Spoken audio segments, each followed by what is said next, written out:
Imagine it is the hour just before dawn breaks across occupied France in the autumn of 1944, the time when the world still belongs entirely to darkness, and to those few souls awake to witness it.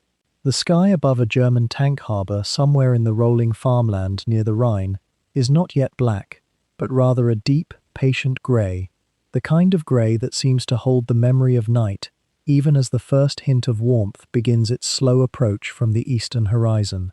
Mist clings to everything here, to the grass still heavy with dew, to the thick fir trees that ring this makeshift camp like silent sentries, to the camouflage netting strung carefully between poles and branches, weighted down with branches and cloth in patterns designed to fool the eyes of enemy pilots who might scan these roads from above.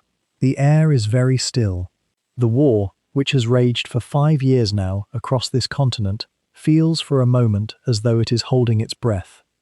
In the center of this mist sits a Panzer, a German tank designated Panzerkampfwagen 5, the Panther, a machine weighing nearly 50 tons, its long gun barrel angled upward and slightly to the side, as if the tank itself is dreaming of something distant.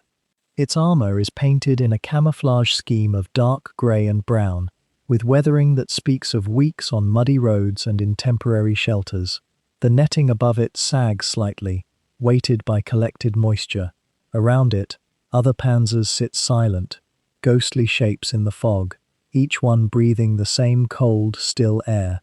This is a tank harbour, a temporary shelter for armoured vehicles, carefully chosen for concealment and positioned far enough from the road that reconnaissance cannot easily spot the telltale tracks that lead to and from this place. To stumble upon it in this hour would be to feel as though you had discovered something sacred, something that belongs to the darkness and will be taken away when light returns. The men who crew this particular panzer are still sleeping. They lie in a shallow dugout near the tank, under canvas and blankets that have long since lost the comfort of warmth, their bodies pressed close together for the heat that close quarters provide. Some sleep fitfully, others have not truly slept at all, but have instead lain with their eyes open, listening to the darkness, to the distant rumble of artillery that never fully stops, even at night. One man, the commander of this 5-man crew, has been awake for the last hour. He lies still, watching the darkness above him shift almost imperceptibly toward grey, thinking thoughts that men think in the hours before dawn, when there is nothing else to do but think.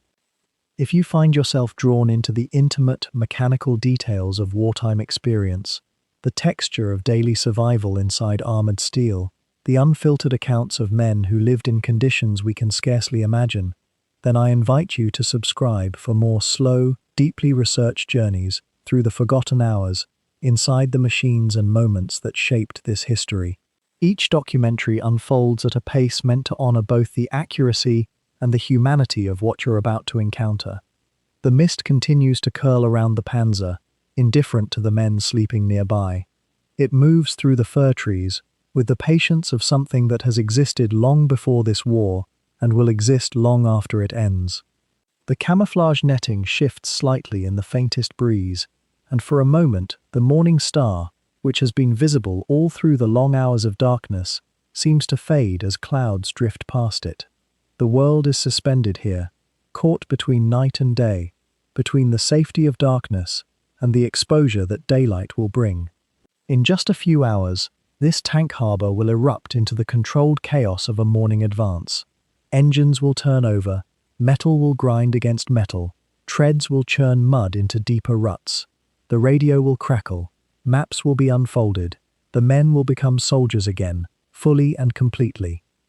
But in this moment, there is only stillness. There is only the mist, the sleeping men, the great iron machine beneath its net, and the slow turning of the night towards something else. How did men sleep in these conditions? How did they rest when every sound in the darkness might be a threat, when the knowledge of what the coming day might bring weighed on them like a physical thing? The answer is that they slept poorly, often not at all, or they slept very deeply when exhaustion finally overwhelmed the fear. They slept in their clothes, in their boots, with their rifles within arm's reach.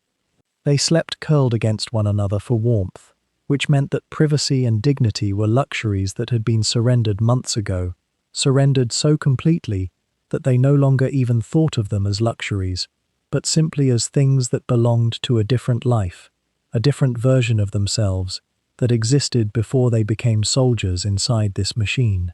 The tank itself settles as the temperature drops in these last hours before dawn. Metal contracts in the cold. Small sounds emerge from inside the hull, the creak of ammunition racks, the soft shifting of supplies, stowed carefully to be accessible, but not in the way. There are 5 men whose lives will be bound up in this machine for the next 24 hours, and indeed for many days and nights beyond. They do not know it yet, but their entire universe is about to shrink down to the size of a metal box. They will see the world through vision blocks and periscopes. They will communicate in abbreviated radio codes and hand signals. They will smell the same air, recycled and fouled with diesel fumes and gun smoke and the sweat of other men. They will know each other's breathing patterns, each other's small habits and silences and fears. They will, in the space of hours, become something other than themselves, not quite soldiers, not quite machines, but something that exists in the narrow space between. But that is all to come. For now, in this last stretch of darkness, the mist curls, and the camp sleeps, and the panther waits beneath its net, patient and still, as the world turns slowly toward the light. In the quietness of those final moments before a day in armor truly begins, it might occur to you that there is something deeply human about the rituals we perform around machines designed for destruction. We dress them, we feed them, we coax them to life, and in doing so, we often reveal more about ourselves than about the iron itself. If you find yourself drawn to these kinds of stories, the slow, immersive journeys into the hidden lives of the people inside the great machines of history, the small details that bring distant decades suddenly close, then perhaps you might consider subscribing to this channel. Here, we believe that the most profound understanding of war comes not from its grand narratives, but from the lived experience of those who inhabited it.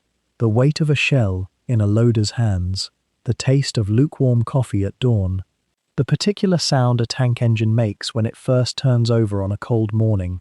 These are the doorways through which we enter. Every episode is crafted to move slowly, to linger in the sensory and human moments that connect us across time to the people who lived through these events. Whether it is a day inside a fighter cockpit, a night in a submarine, a watch aboard a destroyer, or the quiet hours in a tank turret, our aim is always the same: to help you travel into these extraordinary, ordinary moments with patience and care. To hear the stories not as abstractions or history lessons, but as intimate glimpses of what it meant to be alive in those times, in those metal boxes, under those skies. Subscribe now, and you'll journey with us through more slow, detailed explorations of WW2's machines and the people inside them. Each episode unfolds at the pace of sleep itself, allowing you to drift deeper into understanding while your mind settles toward rest. There is something calming, strangely, about entering these worlds with full presence and attention. The more closely we listen, the more we seem to understand not just what happened, but why it mattered.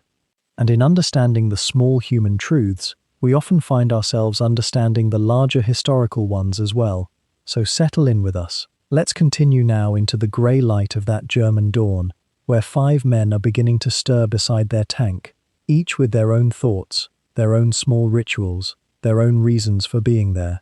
The mist is still thick, the day has not yet begun, and somewhere in the machinery of war, a routine morning is about to unfold, just as it has thousands of times before, and yet never quite the same way twice. The mist had not yet broken when the first man woke. It was the commander, Oberleutnant Klaus Richter, a man of 32 with grey already threading through hair that had once been entirely black, and he woke not from an alarm or a shout, but from the simple knowledge that dawn was coming. Some men learn to read the darkness this way, to feel the precise moment when night begins its surrender. He lay on a thin blanket spread across the turret basket, that circular floor inside the tank's upper chamber, where 5 men would, by day, occupy a space barely larger than a small bedroom. His eyes opened to the underside of the camouflage net, visible now as a suggestion rather than a solid thing, the weave becoming legible in the grey. Outside, the fir trees dripped. Somewhere in the distance, a bird called once and did not call again. Richter sat upright slowly, his spine articulating vertebra by vertebra, with small cracks that sounded loud in the stillness. He pressed his palms against his eyes. His fingers came away damp.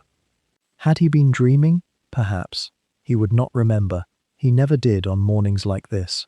Instead, he pulled on his leather tanker's jacket, the one with the diagonal zip, the one that marked him as a man who rode inside steel, and he climbed out of the turret hatch without hurrying, without making unnecessary sound. His boots found the track guard and then the dew-slicked ground beneath. The tank sat before him in the half-light like some great resting animal. The Panzer IV, a machine he knew with the intimacy of a man who had slept beside it, inside it, moved it across 3 countries in its company. Its outline was familiar to the point of being almost invisible to him now, which is to say he saw it completely. The turret with its gun pointing vaguely toward the tree line, the armor plate of the hull, sloped and riveted, the tracks stretched taut and infinite, or so they seemed in this light. He did not think of it as beautiful, exactly. That would be the wrong word, but there was something in its form that spoke to purpose, to weight, to a kind of honest utility that men sometimes mistook for grace. By the time Richter had drunk from his canteen and urinated behind a screening of undergrowth, a private ritual that even commanders required, the gunner was stirring. His name was Heinz Müller, and he was 24, a man with the peculiar constitution of those who suffer from motion sickness only when stationary. In the tank, moving across rough ground at speed, he was perfectly well. But let him sit still for more than a few hours, and his stomach would begin to rebel, which meant that the vibration and noise of the morning's movement would actually comfort him. He emerged from the driver's compartment at the front of the tank, his hair standing at unusual angles, his tunic half-buttoned. He wore his own disorientation like a temporary coat, the kind of confusion that would burn away with coffee and cigarette smoke. Müller nodded at his commander without speaking. They had served together long enough that language seemed, sometimes, superfluous. The loader came next. Feldwebel Ernst Keller was 41, the oldest of the 5, a man who had been through the First War as a boy soldier and had never quite left military life in the decades between. He moved with the stiffness of age and injury, his left knee having been shattered in 1918 and healed, more or less, into a joint that bent at a permanent angle of complaint. Yet his hands, when he rubbed them together against the morning chill, were steady and enormous, the hands of a man who had handled countless shells, each one a heavy thing that required both strength and attention. He sat on the glacis plate, that sloped front portion of the tank's armor, and began unlacing his boots to check his feet. This was something he did every morning. Trenchfoot had taken men he knew. The war had changed, but the lesson remained. The driver emerged last from the forward compartment, pulling himself through with the effort of a man extricating himself from a coffin. And was that not, sometimes, what it felt like to sleep in that narrow space? The driver's compartment was a cavity carved from the very front of the tank's hull, separated from the fighting compartment behind by a bulkhead, inhabited by a single man who spent his days staring through a narrow vision block at the world, and his hands always on the steering levers. This man was called Wilhelm, and he was 19, and he had learned to drive tanks before he had learned to drive trucks, which meant he thought of the world entirely in terms of gears and the angle of approach and the fragility of tracks. He had a letter in his pocket that he had read so many times the folds were beginning to tear. It was from his mother. It contained nothing remarkable, but it contained her handwriting, which was enough. The radio operator, the 5th man, was already awake when Richter reached the rear of the tank. He sat facing away from the vehicle entirely, smoking a cigarette with the concentration of a man performing a sacred ritual.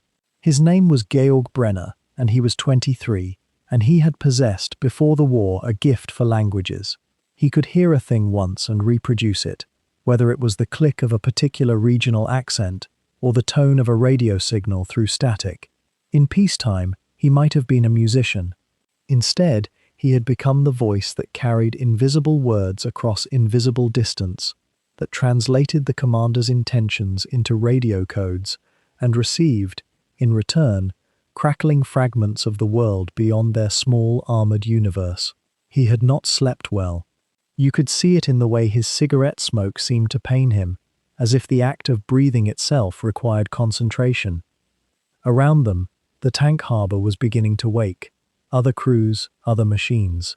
The sound of boots on damp earth. The cough of men clearing their throats.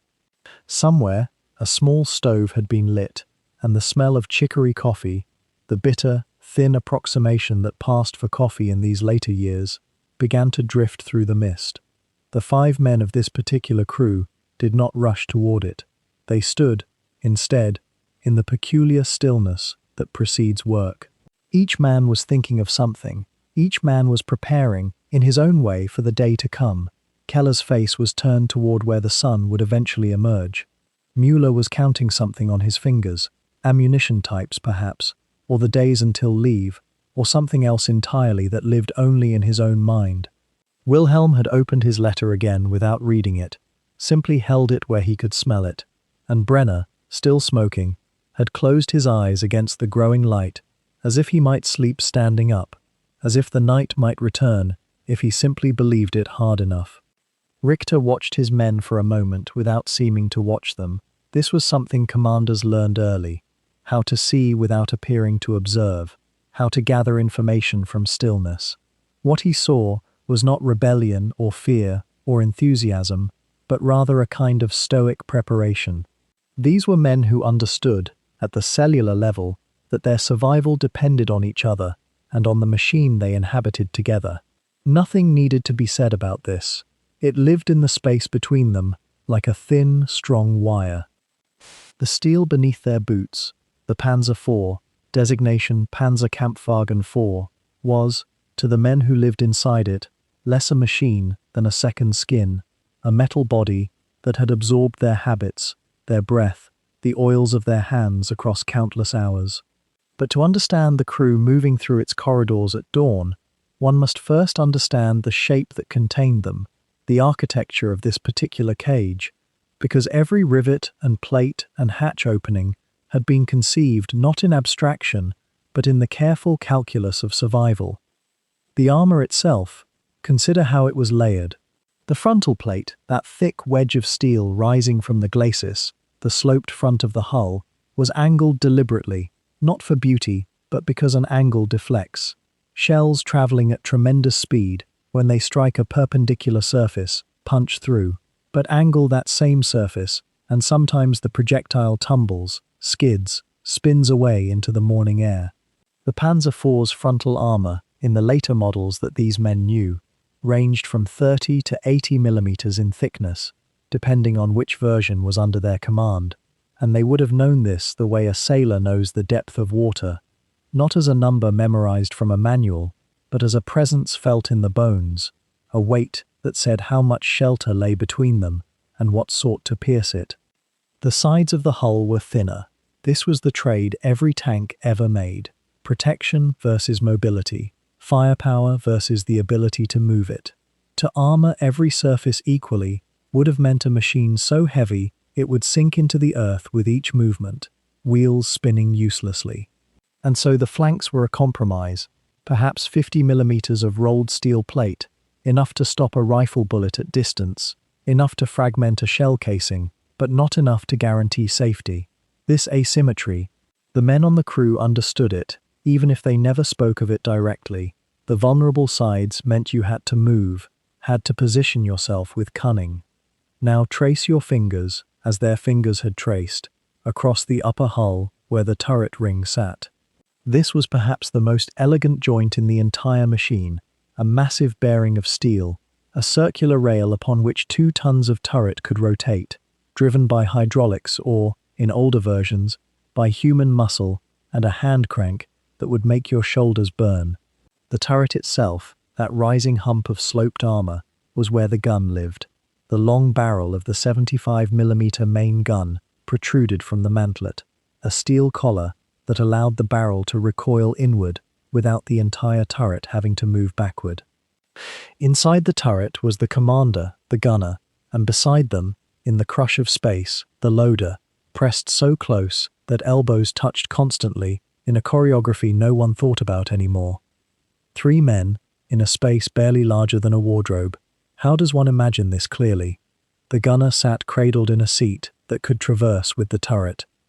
Before him were gun sights, simple optics through which the target world appeared magnified, distant, oddly peaceful even when it was about to fire or be fired upon.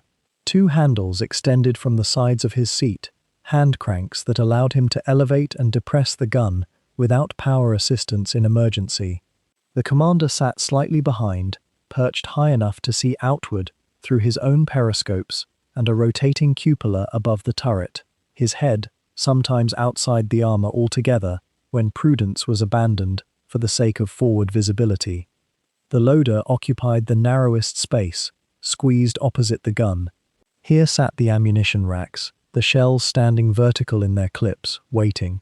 A 75mm shell weighed between 4 and 6 kilograms depending on its type, and he would lift them, one after another, all through a day, knowing their weight by heart, feeling the ballistic cap of an armor-piercing round, the base of a high-explosive round, the slight different heft of a smoke shell. This man's world was chemical and metallic, cool to the touch even in summer, always a little acrid with the smell of machine oil and cosmoline, the grease used to keep ammunition preserved. Below the turret, down through the turret ring into the hull, the driver and radio operator occupied the front of the tank. The driver sat in a narrow bucket on the left side, and before him lay his world, 3 or 4 periscopes at best, limiting his vision to tunnels and slits. His hands rested on 2 levers, steering a machine that weighed 25 tons, steering it across muddy fields and broken roads by feel and trust, and the meager information those periscopes allowed. To his right sat the radio operator, similarly cramped, with headphones on his head and a microphone near his mouth, translating the distance between this iron box and the others like it, hidden somewhere across the landscape. The engine, that Maybach 12-cylinder diesel, lived in the rear compartment, separated from the crew by a thin firewall. Its heat radiated forward constantly, making the crew sweat in summer, turning them grey-faced with cold in winter when they sat closest to it seeking warmth. The exhaust pipe ran along one side of the hull, and its vibrations translated through the entire structure, a constant reminder that metal was never still, always transmitting some portion of its inner turbulence to the men enclosed within it. And the tracks, perhaps spend a moment with the tracks. 42 link chains of steel on each side, each link a small articulation, and these tracks ran around wheels, road wheels and idler wheels, forward sprocket and rear idler, a continuous loop that distributed the weight and, theoretically, allowed the tank to move across broken terrain. But tracks were also sources of constant work. They stretched, they slipped, they required tension adjustment, and when they broke, when a single link fractured, a repair would take hours. Men lying in mud beneath a tank, cutting out the broken section, riveting in a replacement, emerging filthy and exhausted. The entire machine was a study in constraints and compromises, a metallic puzzle designed to solve the impossible equation of armor, speed, and firepower without exceeding the limits of what men could operate and what engines could move. And enclosed within it, as dawn broke across the fir forest, 5 men had reduced their lives to the small spaces between its walls, had learned to move in it without thinking, to know where every fitting was, every shell rack, every escape hatch, 2 in the hull, 2 in the turret, though no one liked to think too carefully about escape. The mist clung to everything in those grey minutes before full dawn, and the smell of the camp was already beginning to drift through the quiet. A peculiar layering of diesel fuel, canvas dampened by the night, and something metallic that seemed to come from the armor itself. The 5 men moved slowly around the Panzer, their breath visible in the cool air, and one of them, perhaps the radio operator or the loader, had already begun the small ritual that might sustain them through the long day ahead. Somewhere in the darkness of the crew quarters, a lean-to canvas structure erected beside the tank, a fire was being coaxed to life, not for warmth alone, though the October mornings in Poland or Russia could carry a bite that seemed to settle in the bones, but for the preparation of what the Wehrmacht supplied as coffee. It was not coffee as it might have been understood in peacetime Vienna or Berlin. It was a substitute, an ersatz brew, made from acorns or roasted grain, or something the men themselves could never quite identify with certainty. But it was hot, and in those tremulous minutes before duty called, hot was enough. The commander, the man who would spend his day standing in the cupola with his head half out of the turret, scanning a horizon that might hold anything, sat on an ammunition box near the fire and wrapped his hands around the metal cup. His gaze was still soft, not yet sharpened by the focus that tank command required. The gunner, whose trained eye would need to find targets across distances measured in hundreds of meters, blew gently across the surface of his cup, waiting for the liquid to cool just enough. These were men in their 20s, most of them, though some were older, and the quiet seemed to settle around them like a known thing, a temporary shelter, before the world demanded their attention again. What conversations passed between them in those moments were kept low, almost conversational, the kind of talk that asks nothing demanding of the mind. Someone might comment on the smell of the camp, or on how the mist was beginning to thin at the edges. Someone else might offer an observation about the rations they would eat before moving out. Perhaps hard biscuit, perhaps a small tin of something preserved, perhaps nothing more than the bread that had been distributed the evening before, now grown slightly hard. The damp canvas that formed the roof of their temporary shelter seemed to absorb sound itself, creating a pocket of stillness within the larger camp. Around them, other tanks were stirring similarly, other crews moving through their own small rituals of preparation. The smell of gasoline came not from any single source but seemed to permeate the air of the entire harbour, the fuel trucks that had visited the evening before, the drips and spillages that accumulated around any armoured unit, the faint vapour that rose from the Maybach engines in the cold air. It was a smell that the men had long since ceased to notice consciously, the way one stops hearing a familiar sound, yet it was always there, a constant reminder of what they served and how far removed they were from ordinary human spaces. One might wonder whether, in those quiet minutes, any of the crew thought about home in any coherent way, or whether the mind, still half in sleep, simply drifted across pleasant surfaces without settling, the memory of a mother's kitchen, the face of a girl left behind, the knowledge that letters written weeks ago might still be traveling toward them through a postal system that seemed increasingly fragile. The loader, the youngest of the five, perhaps only 19 or 20, held his cup with both hands as if it were something precious, and indeed, in that moment before the day's demands began, it was. Comfort in war is measured not in the scale that peacetime understands, but in smaller denominations. A hot drink, a moment of silence, the simple fact of being alive to receive either. The radio operator, who would spend much of his day listening to static and the compressed voices of other tank commanders and regimental officers, ate slowly, if there was anything to eat, chewing with the methodical patience of someone who has learned that meals might not come at regular intervals.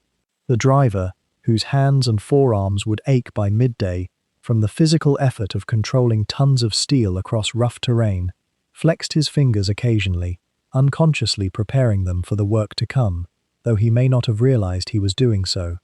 These small, almost automatic preparations were part of the rhythm of military life in an armored unit, movements so rehearsed that they required no conscious thought. It was possible, in those quiet moments, to forget what was coming. The canvas shelter, the small fire, the taste of the bitter ersatz coffee, these things could, for a few minutes, create the illusion that life was ordinary, that a man might finish his drink and walk to a factory or a farm, that the day ahead held only routine tasks and the simple tiredness that comes from honest work. But the Panzer waited just beyond the edge of the firelight, its dark shape visible even in the grey dawn, a reminder of what reality held. The smell of the tank itself mingled with the smell of the gasoline and the damp canvas, a metallic, oily scent that seemed to carry within it the promise or threat of violence, though it was, in its essence, simply the smell of worked steel and lubricants, and the accumulated wear of machinery.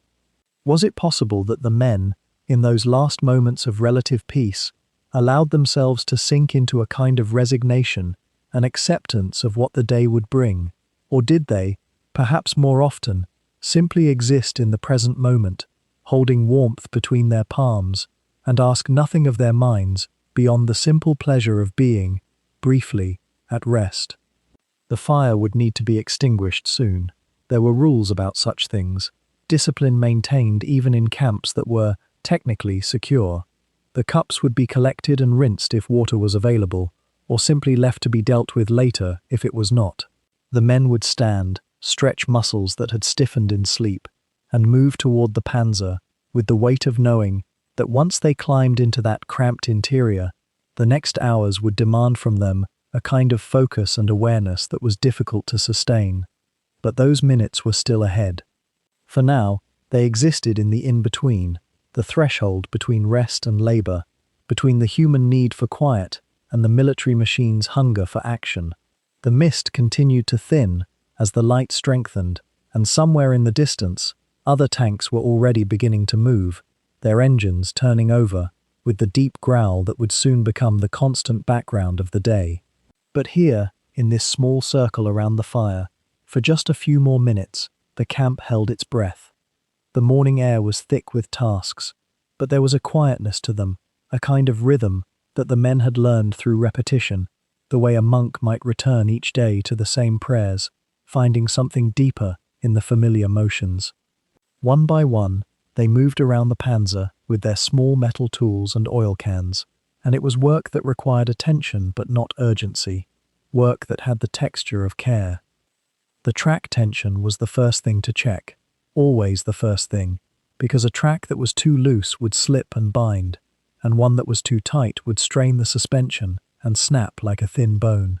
The crew would kneel in the mud beside the great rubber-edged steel belt, pressing upward at the midpoint between the sprocket and the return roller, feeling for that small give, that precise amount of slack that meant the machine was balanced correctly.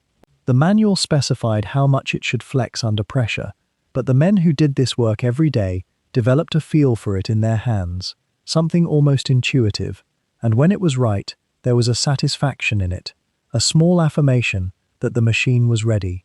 One man would work the track while another watched, and they would speak only when necessary, their communication reduced to nods and the soft grunt of effort. Have you ever noticed how repetitive work can become almost meditative, how the mind settles when the hands have something specific to do? The oil, too, required careful attention. The Maybach engine that powered this great machine was hungry for lubrication, and the men would unscrew the inspection caps on the engine deck, where the metal was still warm from yesterday's running, and peer into the darkness with small flashlights or in the grey dawn light, watching for the glint of oil at the proper level. If it had dropped too far overnight, there was a small leak somewhere, and they would trace it patiently, looking for the telltale shine on the undercarriage, or the faint smell of burning oil that might indicate a loose fitting or a cracked line. They carried spare cans in the rack beside the engine deck, and they would pour with careful, methodical movements, listening to the slight glug of liquid in the cavity below, imagining the network of channels and passages inside the engine, all those tight spaces where metal moved against metal and needed the film of oil to survive. The radio operator, whose usual station was in the turret, might find himself on this particular morning helping to check the oil, and there was something almost domestic about it, wasn't there? Two men gathered around a mechanical heart, making sure it would keep beating. The periscopes came next, a task that spoke to the peculiar isolation of fighting inside a tank. The commander's periscope, with its rotating prism head and its thick armored tube running up through the turret, needed to be clean, needed to be clear, because those few lenses were his connection to the world outside, his eyes when the hatch was buttoned down. One man would climb onto the turret, moving carefully across the curve of the armor, and would use a soft cloth and some precious clean water to wipe the upper lens, the optical surface that gathered the light from the landscape, and he would peer through it himself briefly, checking for cracks or damage, making sure the image came through sharp and undistorted. Below, in the commander's position, another crew member might be checking the horizontal and vertical traverse mechanisms, rotating the shaft gently by hand to feel for any grinding or stiffness that might have developed overnight. The gun periscope, the one the gunner used to aim through when the main gun roared out its violence, required similar attention, and there was a careful choreography to checking all of these small optical passages, these fragile points of clarity that meant the difference between seeing a target and missing it. The driver, in his forward compartment, had his own world of small maintenance tasks. The vision blocks, set into the hull front, 3 narrow slits of reinforced glass that let him see the ground ahead, needed to be clean as well, and he would peer out through them, checking for cracks or condensation trapped between the protective layers. The gear levers beside him, the mechanical linkages that would move the great tracks forward or backward, could be worked gently back and forth, feeling for any unusual resistance or looseness that might suggest something had come undone in the transmission below. There was something almost affectionate about the way the men moved through these checks, their hands gentle on the machine, even as they pushed and tested it, the way you might examine a horse before a long day of riding, knowing that its endurance would be your survival. The ammunition racks, too, needed inspection. The shells were carefully stowed in specific positions throughout the fighting compartment, each one secured with leather straps and padding, so that the violent motion of the tank through rough country wouldn't shake them loose, and the loader would move through his cramped domain, checking the security of each round, running his fingers along the straps, making sure the padding was in place. Some shells, if they came loose and shifted during a hard maneuver, could cause an accident that no one wanted to think about, so this work was done with particular care, with an almost reverent attention to detail. The tracks themselves, beyond the tension check, sometimes needed attention on the individual track blocks, those metal-edged shoes that caught on the ground and pulled the whole machine forward. If one had cracked or broken, it would need to be replaced, and this was labor-intensive work, requiring the removal of the track pin and the shifting of considerable weight. But the men had become skilled at it, and sometimes you would see one of them working alone on this, the wrench moving with practiced efficiency, the broken block being eased out and a new one set into place, the pin driven home with confident strikes of the hammer. By the time the sun had truly broken free from the horizon, the morning's inspection was nearly complete. The men would gather at the back of the machine, comparing notes, checking against the list they carried, making sure nothing had been overlooked. The Panzer was more than a machine to them at this point. It was their shelter, their workplace, their lifeline, and tending to it was as natural as breathing. There was a kind of love in this maintenance, though the word itself might seem strange when applied to a machine built for destruction. But isn't there something deeply human about caring for the tools we depend on, about making sure they will serve us when we need them most? The men who did this work understood something essential about trust and reliability, about how survival often came down to the quality of your preparation, to the small decisions made in the quiet morning hours before any danger revealed itself. This was the meditation that preceded everything else, the quiet work of devotion to a machine that might, in the hours to come, mean the difference between coming home and not coming home at all. The 5 men in this tank belonged to something much larger than themselves, though they might not think about it often, occupying as they were such a confined space. A panzer division in the middle years of the war, and we're imagining this moment in that particular era, perhaps 1943 or 1944, was a carefully organized instrument, layered like an onion of command and responsibility, each layer resting upon the one beneath it. Our crew of 5 was the smallest unit, the true fighting cell, but above them existed a structure that stretched upward in ways they felt more than they fully understood. Each tank crew belonged to a section, usually comprising 2 tanks. 2 sections made up a platoon, and 3 platoons formed a company. When the commander of this panzer looked beyond his own turret, he was aware that somewhere nearby, another tank, perhaps 150 meters away, perhaps further depending on the terrain, held 4 other men who depended partly on his decisions and upon whose decisions he depended in turn. This was not an abstract knowledge. It was the difference between survival and the moment when survival became impossible. 3 companies made up a company group, though the terminology could vary, and the structure was more flexible in practice than it appeared on paper. That is often the way with military organizations, isn't it? The regulations describe neat boxes and clear lines, but men and terrain and circumstance work their own geometry.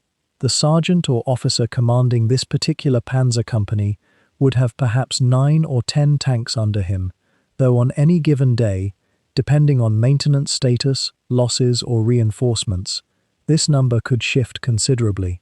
He would know each of his crews by name, would have opinions about which men were reliable, which were talented, which were struggling. That knowledge, accumulated over months or years in some cases, was worth more than any manual could convey. At the battalion level, the structure became more formalized. A panzer battalion nominally contained 4 companies of tanks, though again, the actual strength might vary widely. Supporting these companies were reconnaissance elements, anti-tank rifles, engineers, supply units, and communication detachments. The battalion commander, typically a major, would coordinate the movement and employment of these resources. He would read orders from his superior, interpret them in light of the terrain and the strength of his battalion, and translate them into the daily rhythms and movements that our crew experienced. Somewhere in the early morning, a written order or verbal instruction cascaded downward through this system, eventually reaching the ears of this tank's commander as something that sounded perhaps like this: advance north on the road, establish observation on the ridgeline, maintain 30-meter spacing, report all contact. The Panzer Regiment itself sat above the battalion level, and a division contained 2 or 3 regiments of tanks, along with motorized infantry, artillery, reconnaissance squadrons, and the vast apparatus of supply, medical, signals, and maintenance that made movement and combat possible. A division might field between 160 and 200 tanks, depending on establishment strength and recent casualties or reinforcements. This represented an enormous concentration of armored firepower, and the movement of such a force across the landscape was a carefully orchestrated affair, requiring the coordination of thousands of men spread across tens of kilometers. But what was the daily rhythm of a man like the commander of our tank within this larger structure? His day was shaped by orders that arrived from above, often written orders that came by messenger or by radio, using the kind of coded language that made efficiency possible. These orders would specify objectives: a village to be occupied, a river line to be defended, a reconnaissance mission into unknown territory. They would specify timing, unit boundaries, and supporting fires from artillery or other units. The commander had very little discretion, often, in what he would do. He had considerable discretion, however, in how he would do it. He would decide the route his tank would take to reach the designated point. He would decide how close to push his tank to that objective. He would decide, when the moment came, whether to engage enemy positions immediately or report them and await instructions. The radio crackled constantly in the tank, carried by the operator who sat in the lower hull, headphones pressed against his ears. Through this radio flowed the language of armored warfare, reports from other platoon commanders, instructions from the company commander, coordinates of objectives, weather updates, ammunition status reports, and, occasionally, the compressed speech of men responding to fire. The radio operator was the nervous system of the tank, and through him, the tank was connected to the larger organism of the company and battalion. Have you ever considered how much of modern military action depends on the fidelity of communication? A misheard word, a radio that fails to carry at the crucial moment, a man too exhausted to think clearly about what he is hearing, any of these could alter the course of an afternoon. The daily rhythm varied considerably. Some days, The tanks would move very little, held in defensive positions, performing maintenance, awaiting fresh orders. The men would work on their machine, checking lubrication points, testing electrical systems, filling ammunition racks. The commander might spend an hour studying a map, trying to memorize terrain features and approach routes, discussing the tactical situation with his gunner. Other days brought constant movement, repeated advances and withdrawals, as the division maneuvered in response to changing circumstances. In those periods, a man might find himself in the tank for 8, 10, 12 hours, without substantial break, the engine noise and vibration becoming a kind of background fog that he moved through without quite thinking about it anymore. The battalion had a base of operations, though in a modern war, such bases were temporary and frequently relocated. From such a position, supply trucks would arrive with ammunition, fuel, and rations. Medical orderlies would set up an aid station. Signals personnel would establish radio nets with higher command. This was where information flowed both ways, where intelligence about enemy positions was received, analyzed, and used to form new orders. The battalion sergeant major would move between positions, checking on supplies, relaying instructions from the commander. There was a kind of ordered chaos to it, a familiar rhythm that experienced soldiers understood without needing much explanation. The atmosphere at the battalion level was one of cautious professionalism. Officers and senior NCOs kept an emotional distance from events, not from coldness, but from necessity. They had to think about the battalion as a whole, about which units were fresh and which were worn, about supply levels and casualty replacement, about the larger tactical situation that stretched beyond what any single crew could perceive. This sometimes meant sending men into situations that were dangerous, because the alternative, not advancing, not defending, not pressing forward, might be worse. It was a strange position to occupy, and most men in such positions carried a weight that their subordinates did not fully see or understand. Within this larger structure, our 5 men performed their roles, aware of their position in the hierarchy, but focused primarily on the immediate circle of their tank and their platoon. The commander received orders and gave orders. The gunner waited for targets and tracked them through his sights. The loader kept ammunition at hand and moved shells with practiced efficiency. The driver received commands and turned the tank where it needed to go. The radio operator listened and spoke, relayed and received. They were cogs in a machine, but they were also 5 distinct people, with different fears and hopes, different levels of skill and fatigue, different reasons for being where they were. As dawn continued its slow arrival, as that ersatz coffee cooled in their mugs, this was the world into which they were about to move. A world ordered by hierarchy and regulation, certainly, but also a world where individual actions by individual men could matter enormously. The organization above them would guide them, direct them, but could not control them in the moment when their senses and their judgment had to function. That was perhaps the greatest paradox of the tank crew. They were tiny and insignificant within a division of thousands, and yet, in the actual moment of contact, they were largely autonomous. They would have to see what others could not see. They would have to decide, in fractions of a second, what target mattered most. They would have to trust one another with their lives, because the organization above them, for all its careful structure and planning, could not be there in the turret with them when the first round struck the armor. The morning light is just beginning to separate itself from the horizon, that peculiar hour when the fir trees are still shadowed, but the sky above them has turned from black to a soft, luminous grey. The crew has been ready now for some minutes, their small rituals complete. The commander stands beside the turret ring, one hand resting on the cold metal, looking across toward the operations office, where orders have already been received. The driver is in his seat, hands already positioned on the dual steering levers. The gunner and loader exchange a glance that requires no words. They have performed this moment dozens of times before. And the radio operator sits with his headphones loose around his neck, waiting. The commander raises one arm. It is almost a gentle gesture, almost a benediction. He lowers his hand toward the open hatch, and the driver leans down, reaching for the engine primers. In a Panzer, You do not simply turn a key. The Maybach engine, that German-engineered 12-cylinder diesel that powers the entire 30-ton mass of iron and human ambition, demands something closer to coaxing than ignition. The driver pulls the primer lever once. A third time, there is a soft mechanical whisper with each pull, the sound of fuel being drawn into the cylinders, and then he reaches for the starter handle. In some tanks of other nations you might find an electric starter, but the Maybach was designed with something more deliberate in mind. The driver grips the handle and cranks it, his whole body moving with the motion, the mechanical advantage grinding into its work. For a moment, just a moment, there is resistance, and then the engine turns. It does not roar, not at first.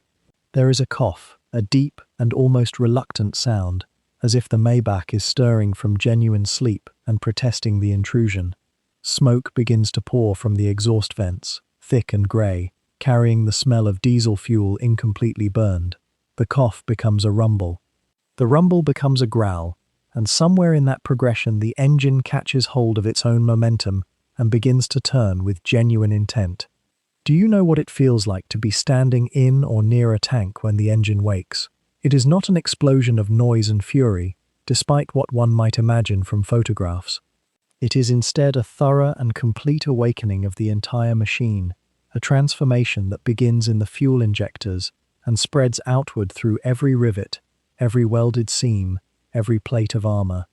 The vibration rises up through the floor plates and into the boots of every man standing nearby. It travels through the metal and into their bones. The loader feels it in his thighs, the gunner feels it in his ribs, the commander, his hand still resting on the turret ring, feels it pulsing upward into his palm, like the heartbeat of something vast. The engine settles into its idle, 12 cylinders turning over at a steady rhythm, that characteristic Maybach growl, a sound somewhere between a large animal and heavy machinery, continuing at a constant pitch. The smoke from the exhaust begins to thin slightly as the engine warms. Around them, other tanks are doing the same thing. 3 columns away, another Maybach wakes with an identical voice, and another, and another. The entire motor pool is coming alive in those first minutes of true dawn, a symphony of German engineering, reaching consciousness all at once. The driver watches his instruments with a practiced eye, water temperature rising, oil pressure coming up into the green. The engine needs no more than a minute or two of this warming. The Maybach is sturdy and wants to work. But there is a procedure, and procedures exist for reasons. Maybe it is superstition. Maybe it is wisdom earned from experience in far colder places than this. Either way, the driver lets it run. Inside the turret, the gunner checks his gun sight once more. Just a gesture, really. He does not expect to find anything wrong. But the habit is old, and old habits have kept men alive on days when new ideas would have killed them. The loader runs his hands along the nearest stack of ammunition, feeling the reassuring weight and solidity of the rounds in their storage racks. Everything is where it should be. Everything is ready. The radio operator adjusts his headphones and tests the line to the division net, hearing nothing but the static of the frequency at rest, waiting for the first transmission of the day. The engine's rumble has not changed. It is steady now, reliable, almost companionable in its constancy. But something has shifted in the tank's spirit. The machine is no longer sleeping. It is no longer merely prepared. It has stepped into a state of being ready to move, ready to turn its great tracks and carry its crew across whatever ground lies ahead. There is a patience to this moment, a quiet anticipation. The tracks are still resting in their dust.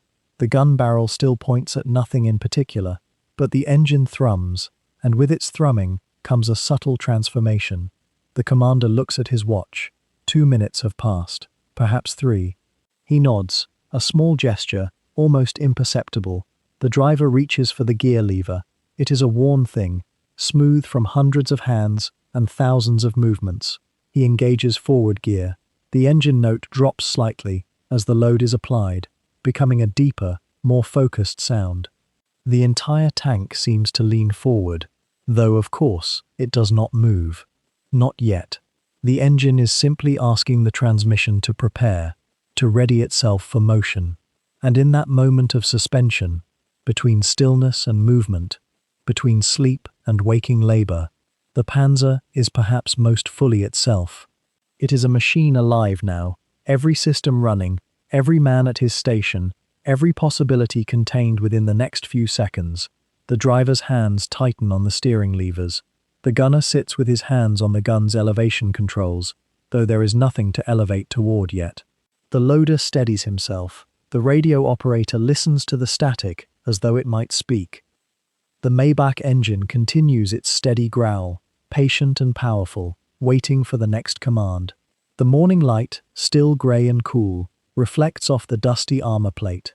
Somewhere, very distant, there might be the sound of birds, though at this hour even they seem reluctant to break the spell of dawn.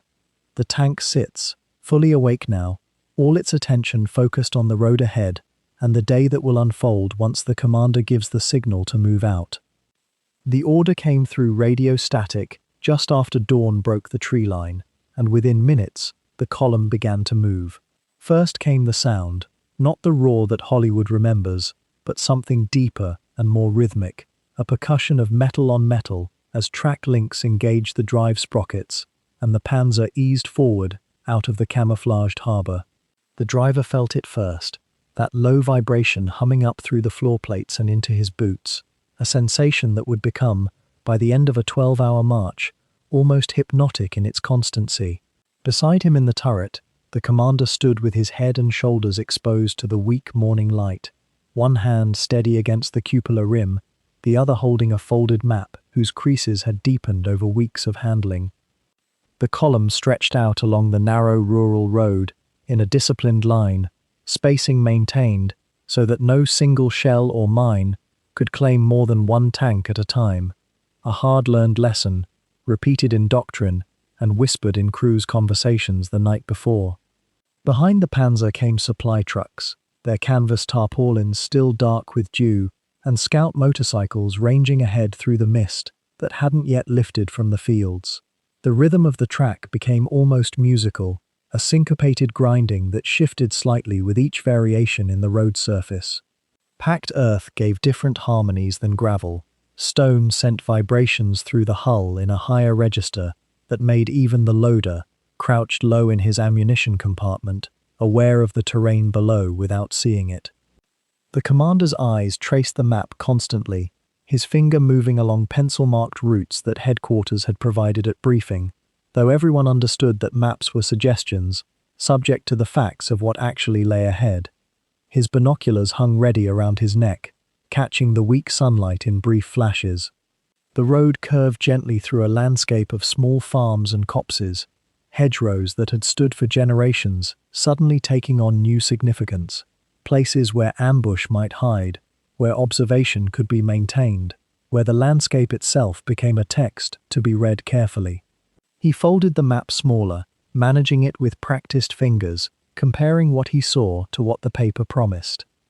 The column's pace was deliberate, not fast. Perhaps 20 kilometers in an hour, which to civilians might seem cautious, and to soldiers seemed almost reckless in open country. The Panzer's transmission hummed with the effort of maintaining momentum on a slight incline, and the driver made constant minute corrections with the gear levers and steering tillers, each adjustment a conversation between man and machine that happened now almost without conscious thought.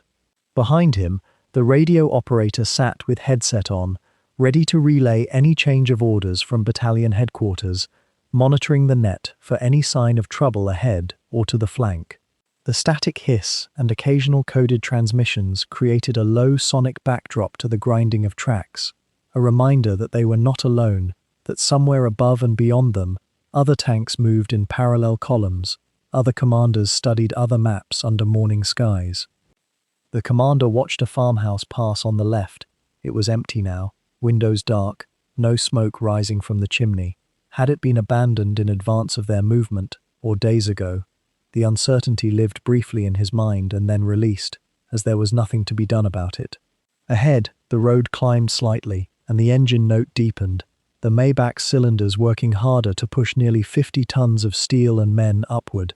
The sway began then, a side-to-side roll that accompanied any turn, a sensation that passengers described as somewhere between a ship and a carnival ride, though men in tanks lived inside it and stopped noticing it after the first hour or so. The column passed through a small village whose name appeared on no map that mattered. A few inhabitants watched from doorways, faces that held neither welcome nor hostility, simply the watchful patience of people observing the passage of history through their front yards. The clatter of the tracks on paved streets sounded louder suddenly, reverberated off stone buildings, and then they were through and back into open country, the sound dampening again to that steady percussion of metal and earth. The commander shifted his weight, a small movement to adjust the pressure on his legs after standing for 30 minutes. His eyes continued their scanning work, the road ahead, the fields to left and right, the sky where it met the horizon, the other tanks in column, visible through the dust they raised collectively. The map in his hands showed a planned halt point about an hour ahead, a crossroads where other units would pass through and where messages might be received about enemy disposition. How many of his men had slept soundly last night? How many had lain awake thinking about the day ahead? These questions too lived briefly and then released. What mattered now was the road, the map, the mechanics of the column's movement, and the invisible knowledge that somewhere in the landscape around them, war was happening, or about to happen, or might never happen at all. The uncertainty was its own form of exhaustion. The Panzer rolled onward, one machine among machines, one crew among crews, following roads that had carried farmers and merchants and soldiers for centuries, carrying now these 5 men deeper into a day whose shape had not yet fully revealed itself. The rhythm of the tracks continued, steady and unchanging, a mechanical heartbeat that would persist through whatever the hours ahead contained. While the column wound forward through the pale dawn, deeper into the geography of roads and hedgerows, the 5 men within their iron shell had begun to settle into their separate worlds of focus and repetition. The commander, in his narrow cupola, held dominion over sight and decision. The gunner's eye had found its home behind the gun sight. The loader stood ready in his chamber of shells. But it was the driver, in that forward compartment where barely daylight filtered through the vision blocks, who lived in a realm of sensation entirely his own, a place where the machine's heartbeat became inseparable from his own pulse. Imagine sitting forward in the darkness, hands wrapped around a steering wheel that does not behave like any steering wheel you have ever known. The Panzer driver, you must understand, did not guide his machine with the gentle fingertip adjustments that would later become second nature to peacetime motorists. The steering wheel, really more of a large circular yoke, required something closer to continuous negotiation. The driver steered through 2 friction clutches, each connected to a track. To turn left, he applied pressure to one track, while the other continued forward, creating a pivot around the tank's mass. To turn right, the reverse. This was not steering as an intuitive impulse. It was steering as an act of will, a constant conversation between his arms, and approximately 25 tons of resistance beneath him. The vision blocks through which he saw the world were narrow rectangles of armored glass, placed low in the hull where protection was paramount. Through these small windows, periscopes that offered only a sliver of the road ahead, only a fraction of peripheral awareness, the driver assembled a picture of terrain that was always incomplete. On good roads, it was manageable. On muddy tracks, or when the column slowed to navigate shell-torn earth, the driver became almost entirely dependent on signals from above, taps from the commander's boots on his shoulder, the radio operator relaying instructions. He was flying blind, in a sense, while steering something that weighed as much as a fully loaded railway carriage. Did he ever feel the isolation of that position, the strange intimacy between man and machine that existed nowhere else in the tank? The records do not often say. The gear lever beside him was stiff, heavy, resistant. Modern automatic transmissions would not exist for decades. The Maybach engine was coupled to a manual transmission, which meant the driver's left arm, and often his entire upper body, bore the physical labor of shifting gears as the tank accelerated, decelerated, navigated terrain. Mud or grass or paving stone, the resistance was always substantial. Hour after hour of continuous concentration and muscular effort. His right arm pressed against the steering yoke, sometimes pushing with the weight of his shoulder. His legs worked pedals that required careful modulation. A driver who jerked the accelerator too suddenly might throw ammunition loose in the turret behind him, or cause the commander to lose his footing and his observation post.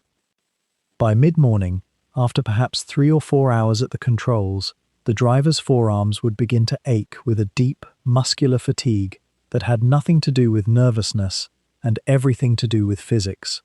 The steering mechanism gave him constant feedback about the ground beneath the tracks. Every rut, every stone, every shift in the Earth's texture transmitted directly through his hands and arms as a continuous low vibration. This feedback was useful. It told him when the ground was becoming soft, when traction might become uncertain. But it also exhausted him. Over time, that vibration would work its way into his shoulders, his neck. The engine's thrum, felt through his seat, became a physical presence that seemed to move into his very bones. And yet the driver of a Panzer occupied a peculiar position within the hierarchy of the crew.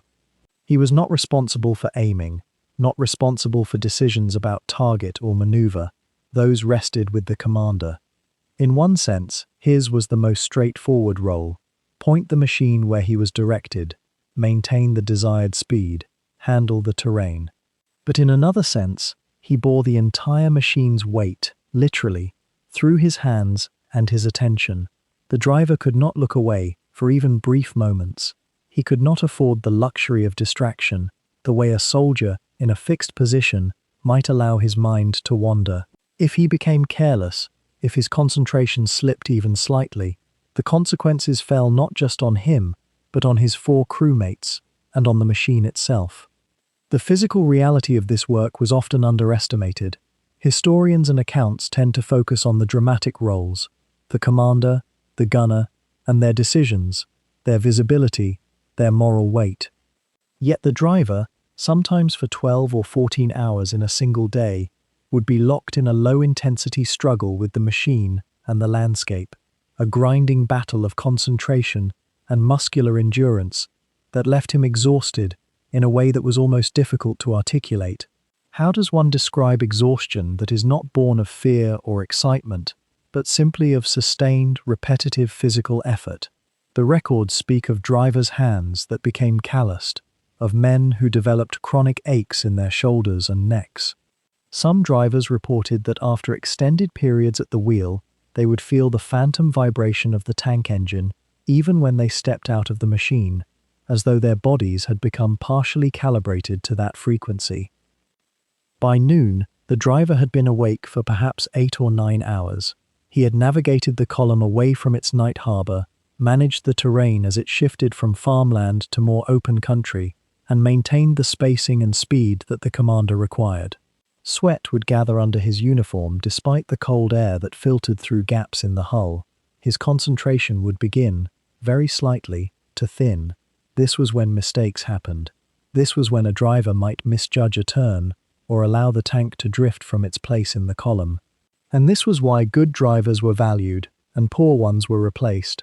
The quiet, nearly invisible role of keeping the machine moving in a straight line, and then in the next line, and then the next, was in its own way as essential to the crew's survival as any shell fired from the turret above. The driver then, in those hours of forward movement, inhabited a world of reduced visibility, constant effort, and almost meditative focus. His role was small in the tactical sense, but enormous in the immediate, physical sense. It was a role that demanded presence, reliability, and a kind of stubborn endurance that the records rarely celebrated, but that every Panzer driver who survived a full day in combat could describe in the quiet language of exhaustion and muscular memory. The column slowed as the village came into view, its church spire fractured like a tooth, the houses around it already bearing the soft grey of abandonment. The Panzer commander raised his gloved hand, and the engine settled into an idle, a low rumble that seemed to let every muscle in the crew's body finally exhale.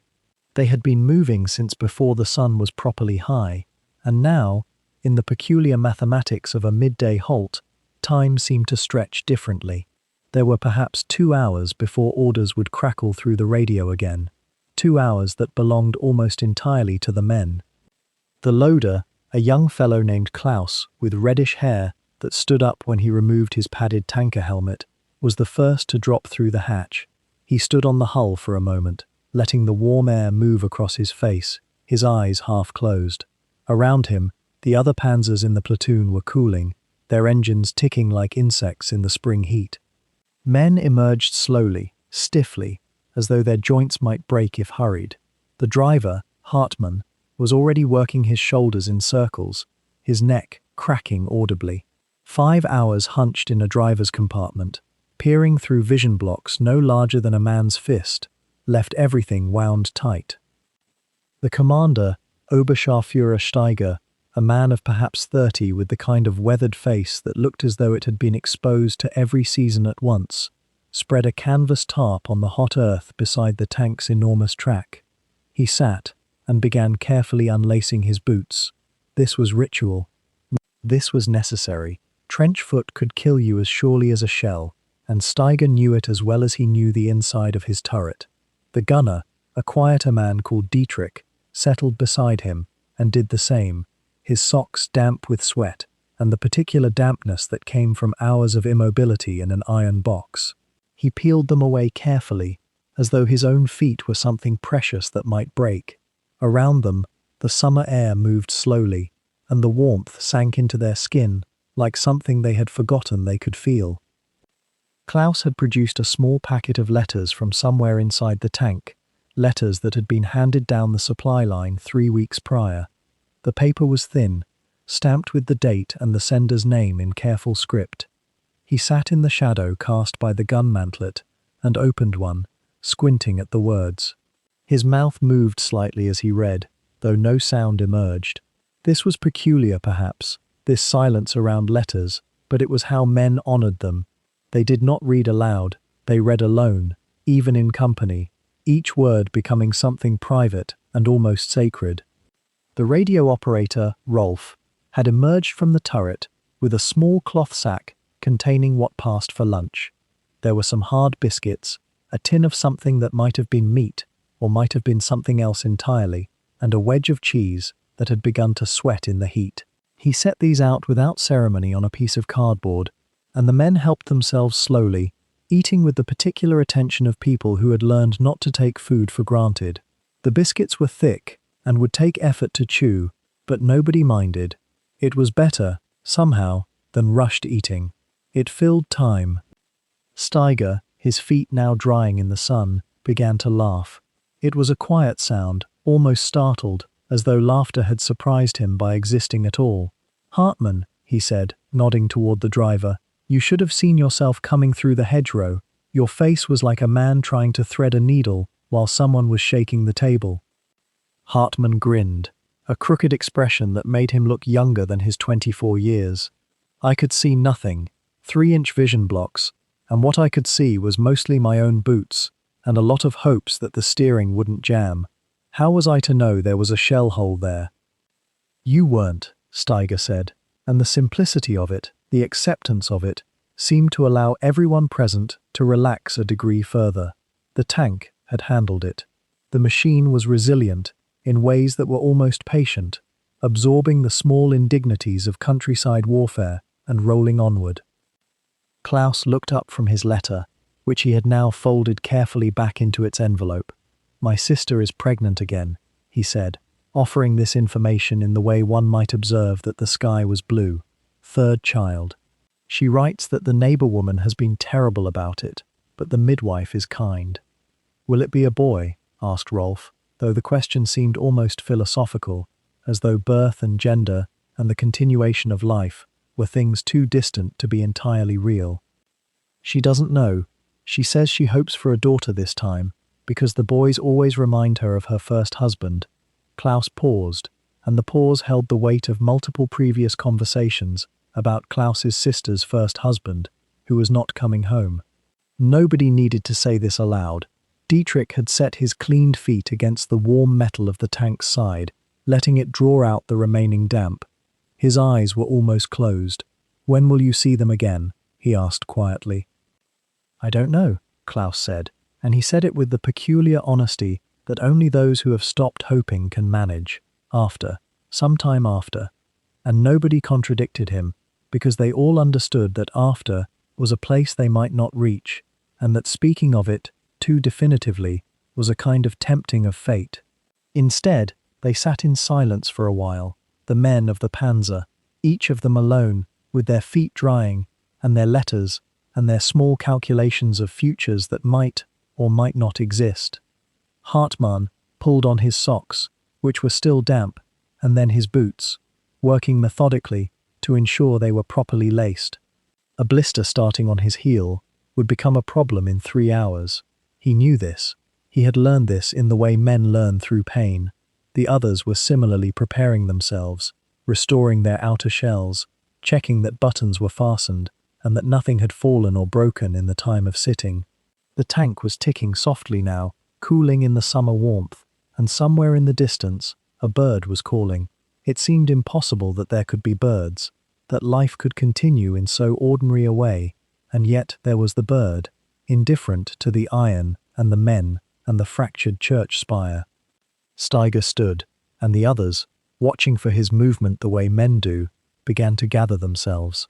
The halt was ending, not because an order had come through the radio, but because the internal logic of maintenance and duty and the invisible rhythms of a war machine had calculated that the time had passed. Klaus gathered the letter back into its pocket. Rolf rewrapped the uneaten cheese. Hartmann emptied his boots of loose dust and prepared his hands for the steering levers. In perhaps 5 minutes, the engine would growl again, and the column would move forward. In perhaps 5 hours, or perhaps less, contact might come. They did not discuss this. They did not need to. Instead, they simply stood, these 5 men who knew each other's breathing and the particular way each one moved in the confined darkness, and they looked at the broken village and the road ahead, and they began to move back toward their tank. Inside the turret, as the afternoon light began to soften and shift, the loader's world was one of absolute precision, wrapped in intimate knowledge.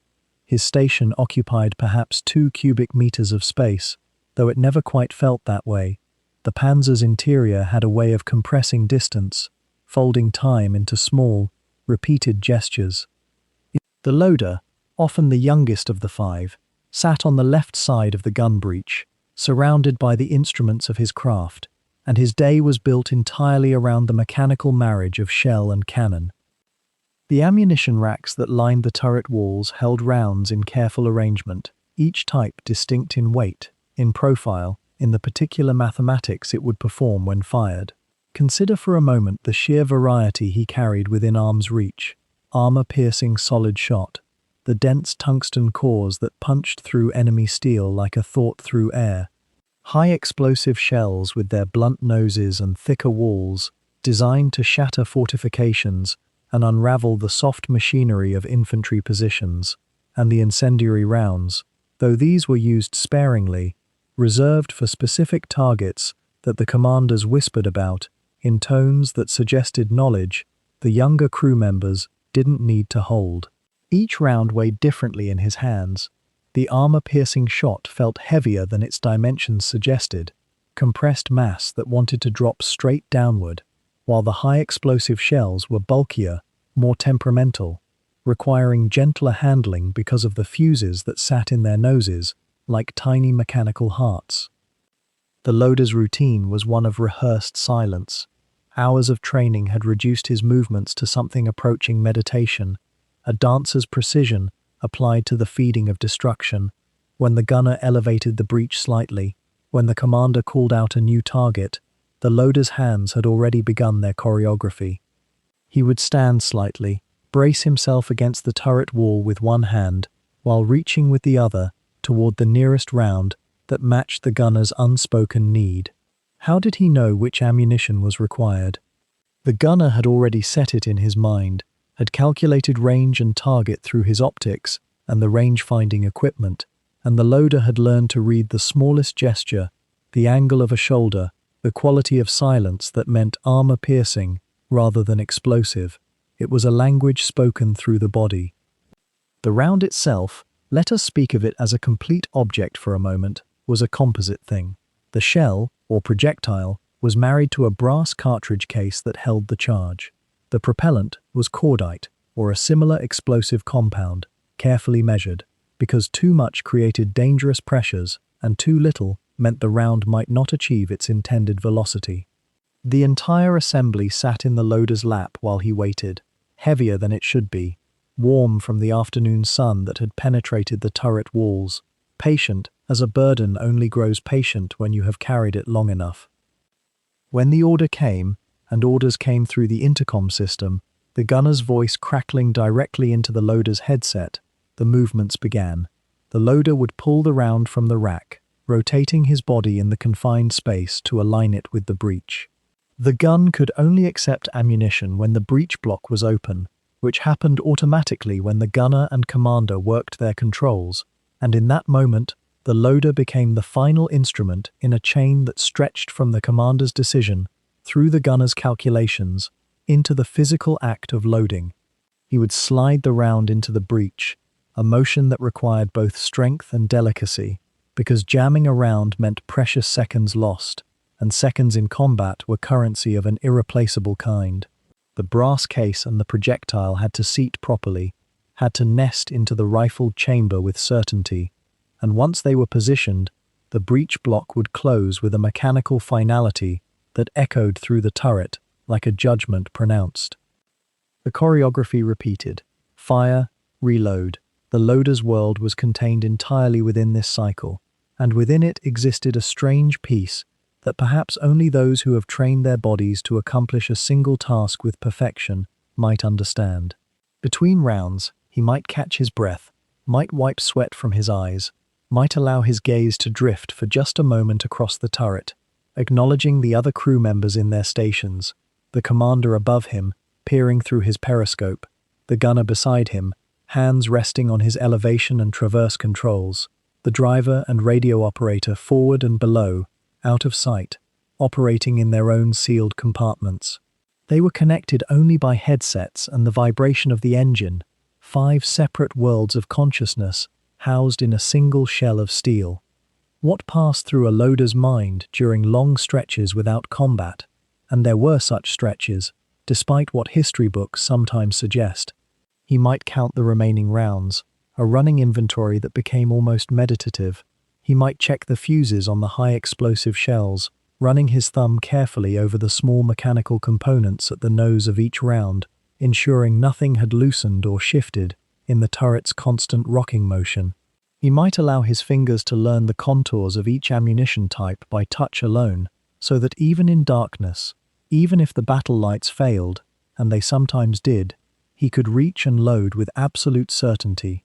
This was the deepest layer of his training, knowledge buried so deeply in muscle and nerve that his conscious mind could rest while his body continued its work. The loader understood the physics in a practical way, though he might not have expressed it in scientific language.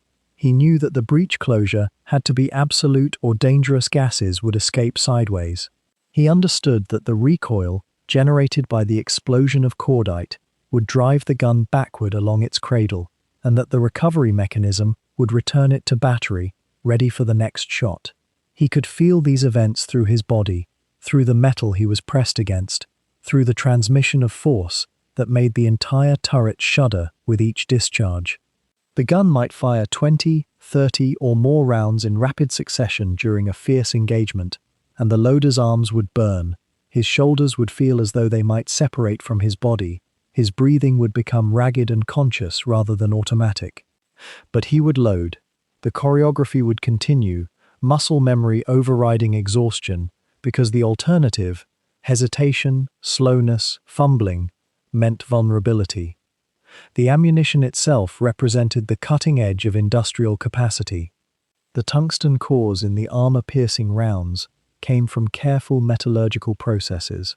The high-explosive shells required precise manufacturing tolerances. The fuses had to function reliably across the range of velocities that combat conditions might present. The propellant had to be consistent batch to batch. Each round that sat in the loader's lap represented the work of dozens of people in factories far away, people whose names he would never know, whose decisions had shaped the effectiveness of his labor. This was perhaps something that rarely occurred to him in the moment. He was too focused on the immediate task, but it existed as a kind of texture beneath his consciousness, a reminder that even in the intimate compartment of the turret, he was connected to a vast apparatus of production and intention. Between engagements, the loader's world quieted, but did not cease. He would help the ammunition handler. There was always another crew member whose specific role was to keep the racks stocked, to rotate rounds from storage, ensuring that older ammunition didn't degrade further. Ammunition could be damaged by moisture, by extremes of temperature, by the constant vibration of movement. He would adjust the racks if new ammunition loads had been distributed, relearning the topography of his station, ensuring that his muscle memory remained accurate. He might discuss with the gunner the effectiveness of particular rounds, sharing observations about what they'd seen, what had worked, what had failed. These conversations were usually brief, conducted in low voices during quiet moments, and they were not permitted to carry even a hint of complaint or doubt. Such things were not tolerated in tank crews, where trust in the system and in each other was survival. As the afternoon wore on, and the possibility of engagement grew with each kilometer of advance, the loader would find himself more alert, more present in his station. He might test the breach mechanism several times, running it through open and closed cycles to ensure smooth operation. He might recheck the safety, a lever that prevented accidental discharge while the gun was being loaded. He might ensure that his own body was positioned optimally, slightly braced, legs ready to support him during the recoil that would push backward through the gun and into the turret itself. There was an anticipatory quality to these hours, not quite fear, but not quite calm either, a kind of suspended readiness that made the waiting feel both eternal and infinitely brief. Inside the cramped fighting compartment, sealed beneath steel and canvas, communication became something like an invisible thread connecting 5 separate worlds. The radio operator sat hunched before his equipment, a Telefunken transceiver, or perhaps a torn, FU, D set if the division had been recently supplied, his headset cradling one ear, the other left bare to hear commands from the crew around him. The earpieces were cushioned with thin leather or cloth, and after many hours, they would leave faint marks on the skin, small badges of the constant listening such men endured. Radio transmission inside a German Panzer was never simple chatter. The static itself formed a kind of presence in the operator's world, a low, rushing sound like wind through distant trees, punctuated by the rare clarity of an incoming voice. Operators developed an almost musical sense for that shift, the moment when human speech emerged from the white noise, and they learned to anticipate it the way a violinist might anticipate the entrance of a trumpet in an orchestra. The silence between transmissions was itself a form of communication, a held breath, a waiting. Codebooks traveled with the radio operator, small bound volumes filled with numerical groups and abbreviations.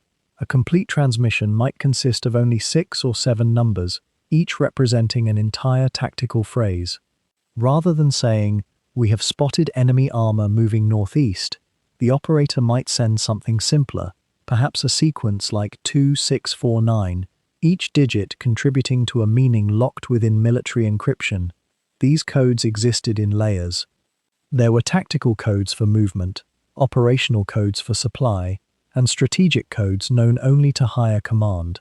A radio operator's memory was part of his toolkit, as essential as the antenna extending from the rear of the tank. The Morse code aspect of German tank communication deserves a moment of reflection. While voice transmission was increasingly common by the Middle War years, Morse still occupied a crucial role, particularly for longer-distance signals or when radio discipline required brevity. The operator's hand would move across the key, the hand taste, they called it, and short bursts of electric impulse would travel through the ether. Dit dit da, da dit dit.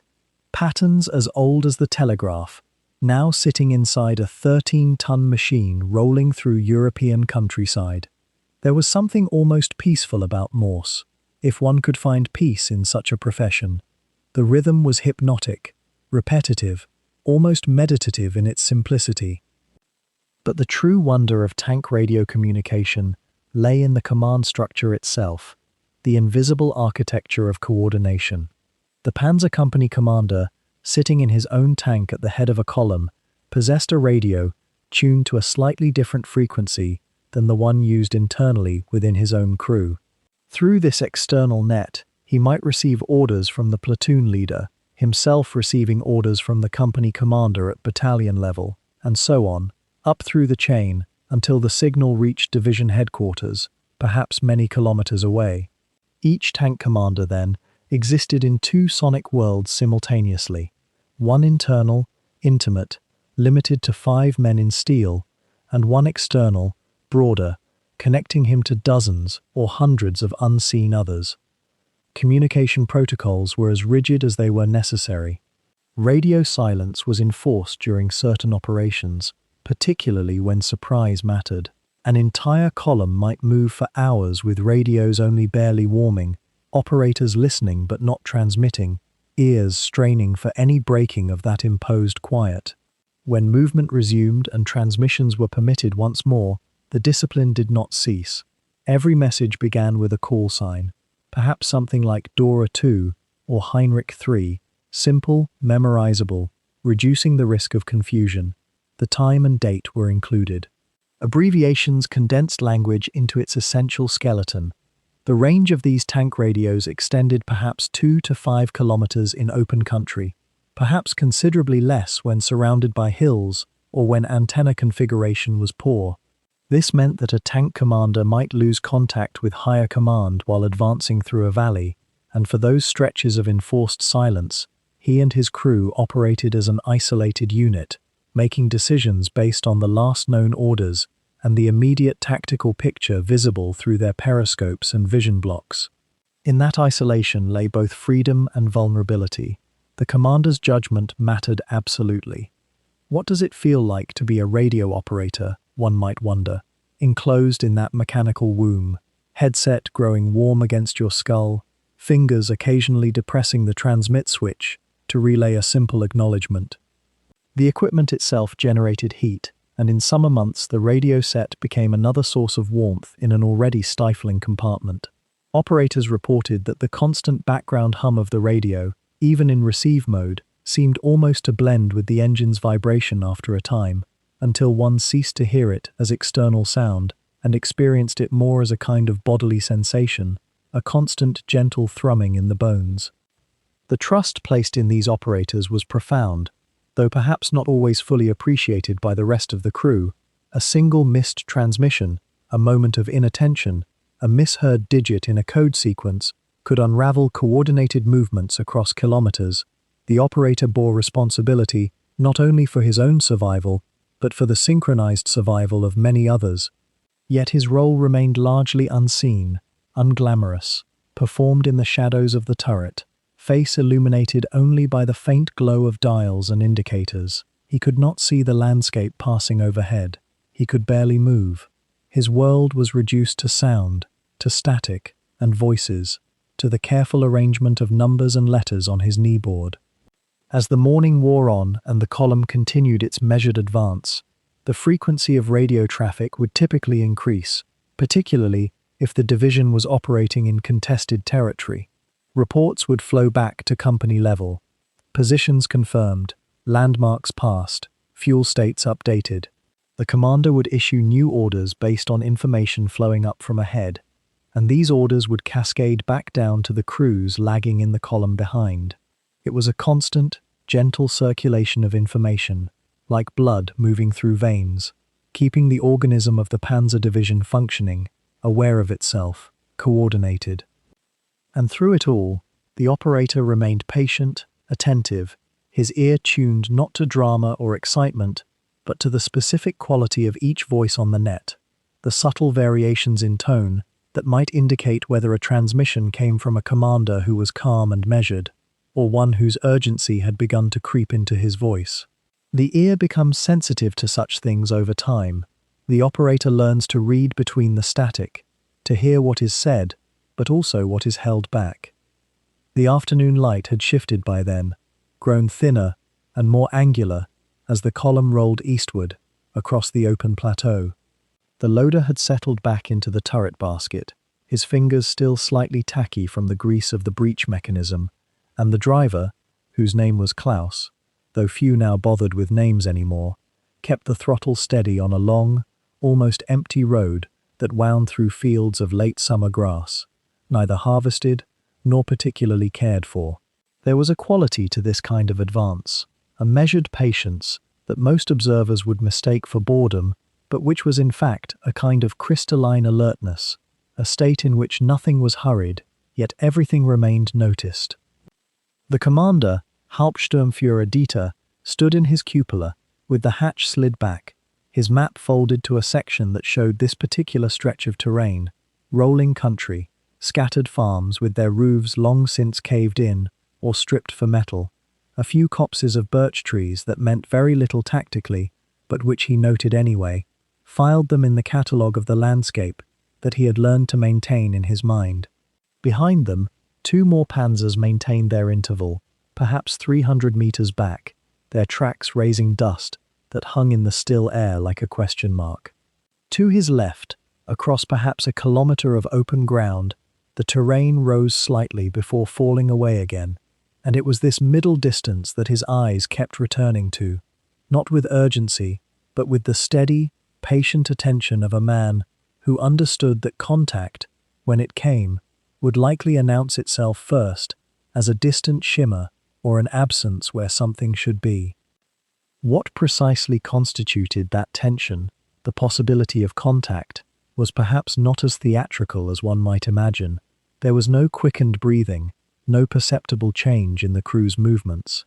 The radio operator, stationed in the hull below the turret, continued his slow rotation through the preset frequencies, listening for nothing in particular, everything in general, his earphones a thin connection to the rest of the division, moving through the landscape in parallel columns. The gunner, whose position afforded him a view through his sight that was both magnified and impossibly narrow, kept his hands resting on the elevation wheel, a posture he could maintain indefinitely, muscles relaxed but attentive in a way that felt almost meditative. One might think of it as a sort of muscular meditation, a state in which the body knows itself ready without requiring the mind to announce it. The road they travelled had been a decent one once, perhaps a route between provincial towns whose names nobody in the tank bothered to learn. Its surface had survived the spring mud and the passage of tracked vehicles, though long cracks had appeared in it like the wrinkles of something aging, and in places, the verges had begun to crumble into the ditches that flanked it on either side. Klaus guided the tank with small, economical movements of the steering levers, a technique that conserved fuel and reduced the mechanical stress on the transmission, a concern that was never absent from any driver's mind, even when considering the broader question of whether the war itself would continue long enough to matter. Ahead, perhaps 2 kilometers, the road curved slightly toward a small rise, topped by what appeared to be farm buildings, their outlines hazily defined in the afternoon glare.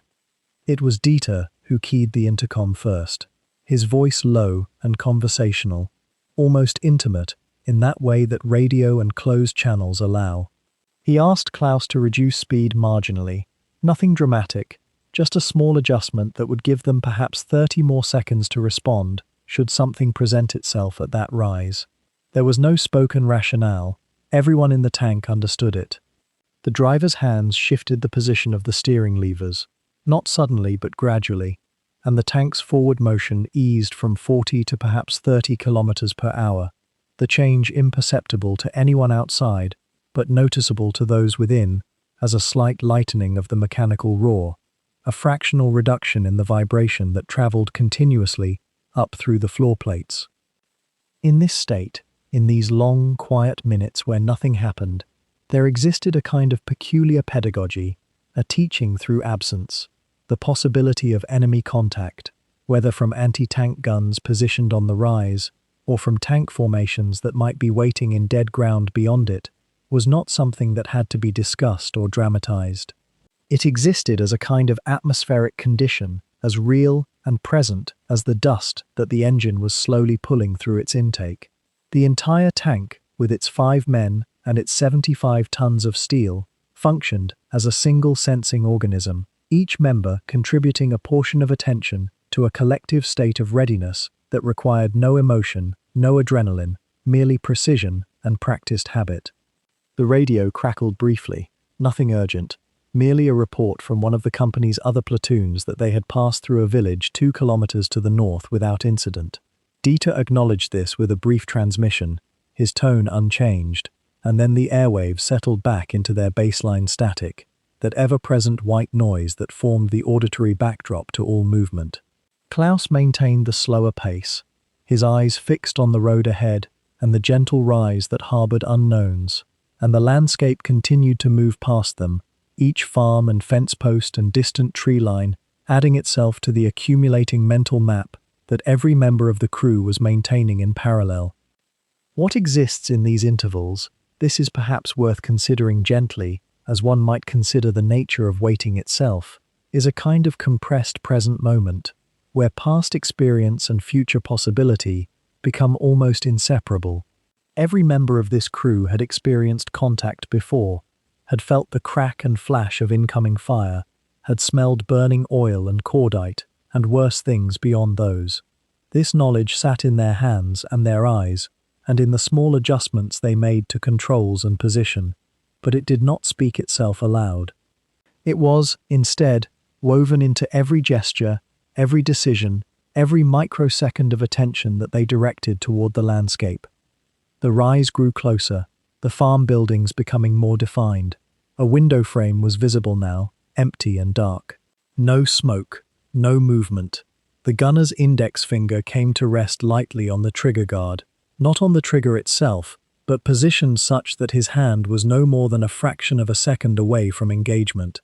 This too was taught behavior, a skill so deeply ingrained that it required no conscious thought, only the steady continuation of the state they had entered, perhaps 40 minutes ago, when the column had left the last objective and begun this passage through open country. One might wonder what the driver was thinking during these long stretches, whether his mind was entirely on the road and the terrain ahead, or whether a portion of it had wandered to letters that might have arrived in the last supply run, to family, to the question of whether the order that had come through that morning meant what Dieter had seemed to suggest it meant. These are questions that cannot be answered with certainty, only estimated from the slow accumulation of details about how men in such circumstances have spoken and written afterward, and the picture that emerges is one of a consciousness that exists in a kind of productive bifurcation, where attention to immediate surroundings and distant longing are somehow maintained simultaneously, neither fully dominating the other. The rise was nearer now, close enough that Dieter could make out the texture of the farmhouse walls, old brick beneath decades of whitewash that was mostly gone. Nothing moved. The road continued to wind toward it, and Klaus maintained the steady pace, and behind them, the following panzers maintained their interval, and in the still, hot air of a late summer afternoon in open country, the tension that filled the volume of that tank and its crew was precise and measured, and utterly unaccompanied by anything resembling panic or even notable strain. It was simply the condition of being alive in that particular moment, in that particular machine, on that particular road, where something might happen or might not, and where the only reasonable response to that uncertainty was to continue forward, attentive and ready, neither hurrying nor hesitating, but moving through the landscape with the steady patience of men who had learned that survival consisted mostly of small decisions made correctly and then forgotten immediately in the face of the next small decision that required attention. The afternoon had grown thin and strange. The light, which had held that pale clarity of early spring, began to shift as the column approached the rolling country beyond the village. The commander, whose name was Hauptsturmführer Steiger, had been studying the terrain through his open hatch for nearly an hour. one hand raised in that peculiar gesture tankmen learn, half shading his eyes against the glint off distant ridgelines, half reaching for something visible only to him. The driver felt it first, that minute hesitation in the radio crackle, not quite a warning, more like the air itself had contracted. No one shouted. This is what many do not understand about combat between machines at distance. There is no sudden surge of adrenaline, no movie moment where men turn to each other with widened eyes. Instead, there is a gathering of attention. The gunner, Feldwebel Kraus, had been resting his forehead against the breech of the 75mm gun, a posture of deep familiarity, almost tenderness. His hands, which knew every inch of that mechanism, straightened fractionally. The loader beside him, a boy from Stuttgart whose name was Dieter, ceased his quiet recitation of shell types. He had been making a mental inventory, a habit that calmed his mind during long halts. The radio operator's posture shifted almost imperceptibly, though his back was still pressed against cold steel. These men had trained together long enough that communication often required only the slightest modulation of breath. The first report came not as impact, but as a sound that defied easy description. It was neither the sharp crack of an anti-tank rifle at distance, nor the mechanical whine of a near miss. It was something between a groan and a whistle, and it carried with it an awareness that the landscape had fundamentally changed. Steiger's voice, when he spoke, was steady and low. He had been through this before, though how many times he had survived it, and how many of his friends had not, was a mathematics he had long ago stopped calculating. The order went through the intercom with the clarity of ritual. The driver's hands, resting on the gear levers, found their practiced positions. The Panzer, which had been lumbering forward at a steady 12 kilometers per hour, began to angle itself, not quickly, but with a deliberate geometrical grace, to present a narrower profile to whatever lay across the ridge. Smoke began to drift across the forward vision block, almost as if painted there. How strange this always was, the crew would later reflect, if they reflected on such things at all. The shell that made such smoke had been fired from a gun they could not see, aimed at an enemy they could not clearly identify, by men they would never know and might never meet. The physics of it, the blind geometry of artillery exchanges, was almost abstract in its way. Kraus's eye was already at the gun sight. His hands moved through a motion that his body could have performed even in sleep.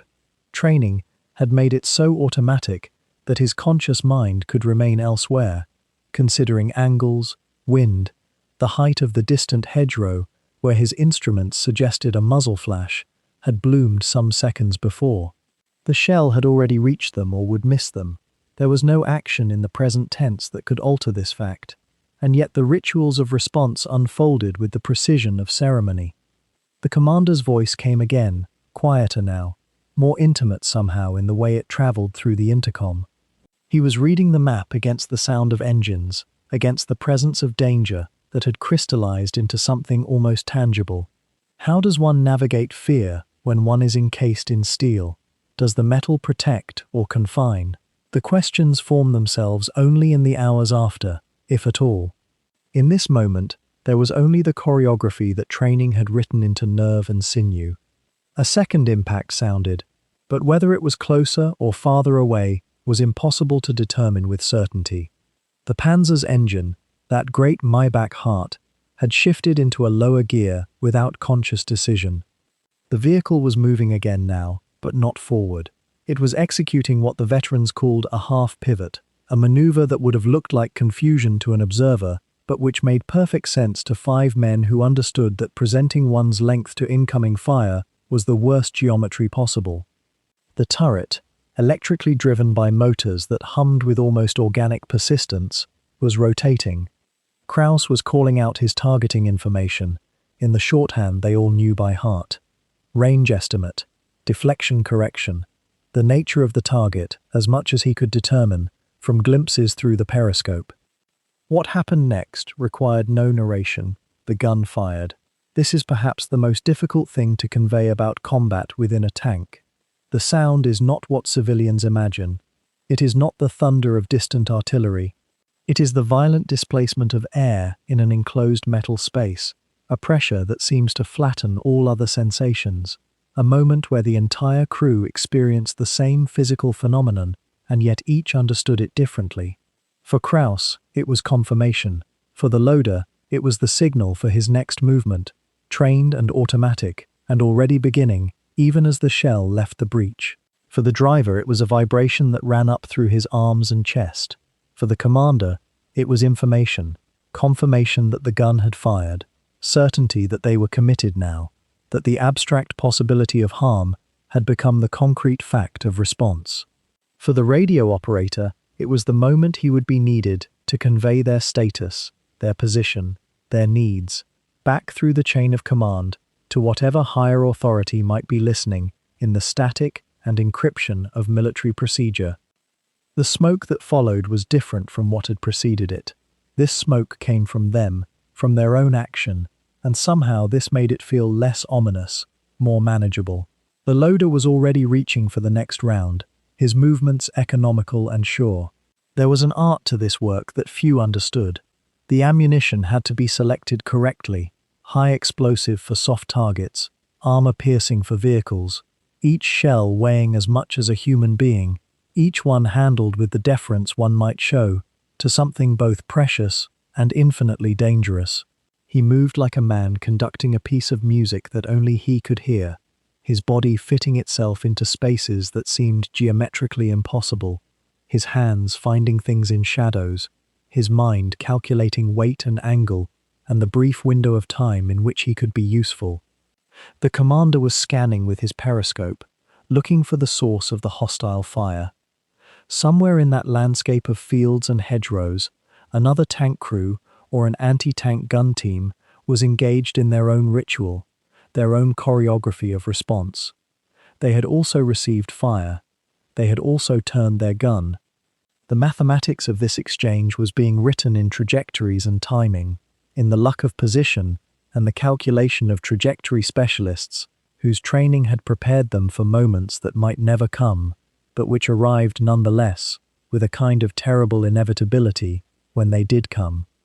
The afternoon light had taken on that quality it sometimes does in the presence of violence, where colors seem simultaneously more vivid and less real, where time appears to stretch and compress at once.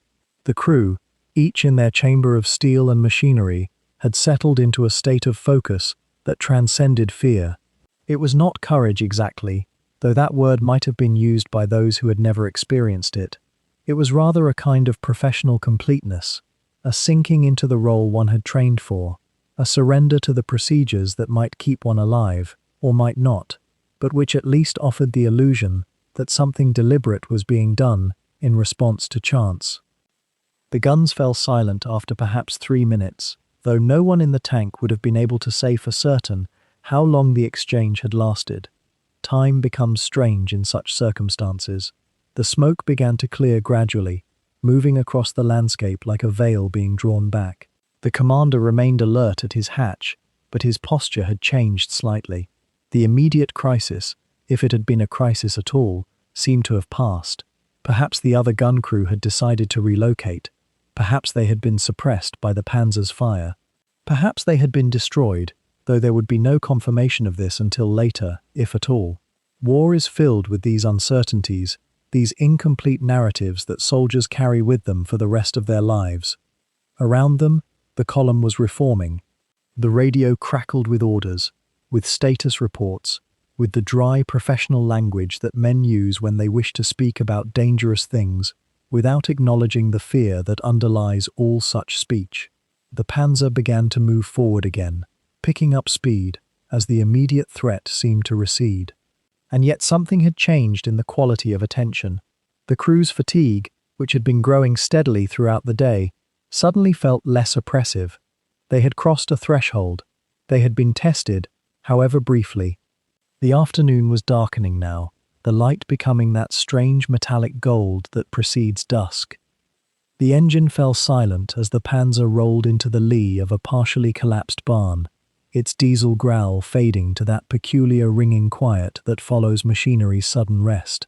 Smoke hung in the air, not from the engine now, but from the afternoon's contact, that brief and terrible exchange that had lasted perhaps 7 minutes, though it felt much longer when you were inside the armor, waiting for the next shell to find you.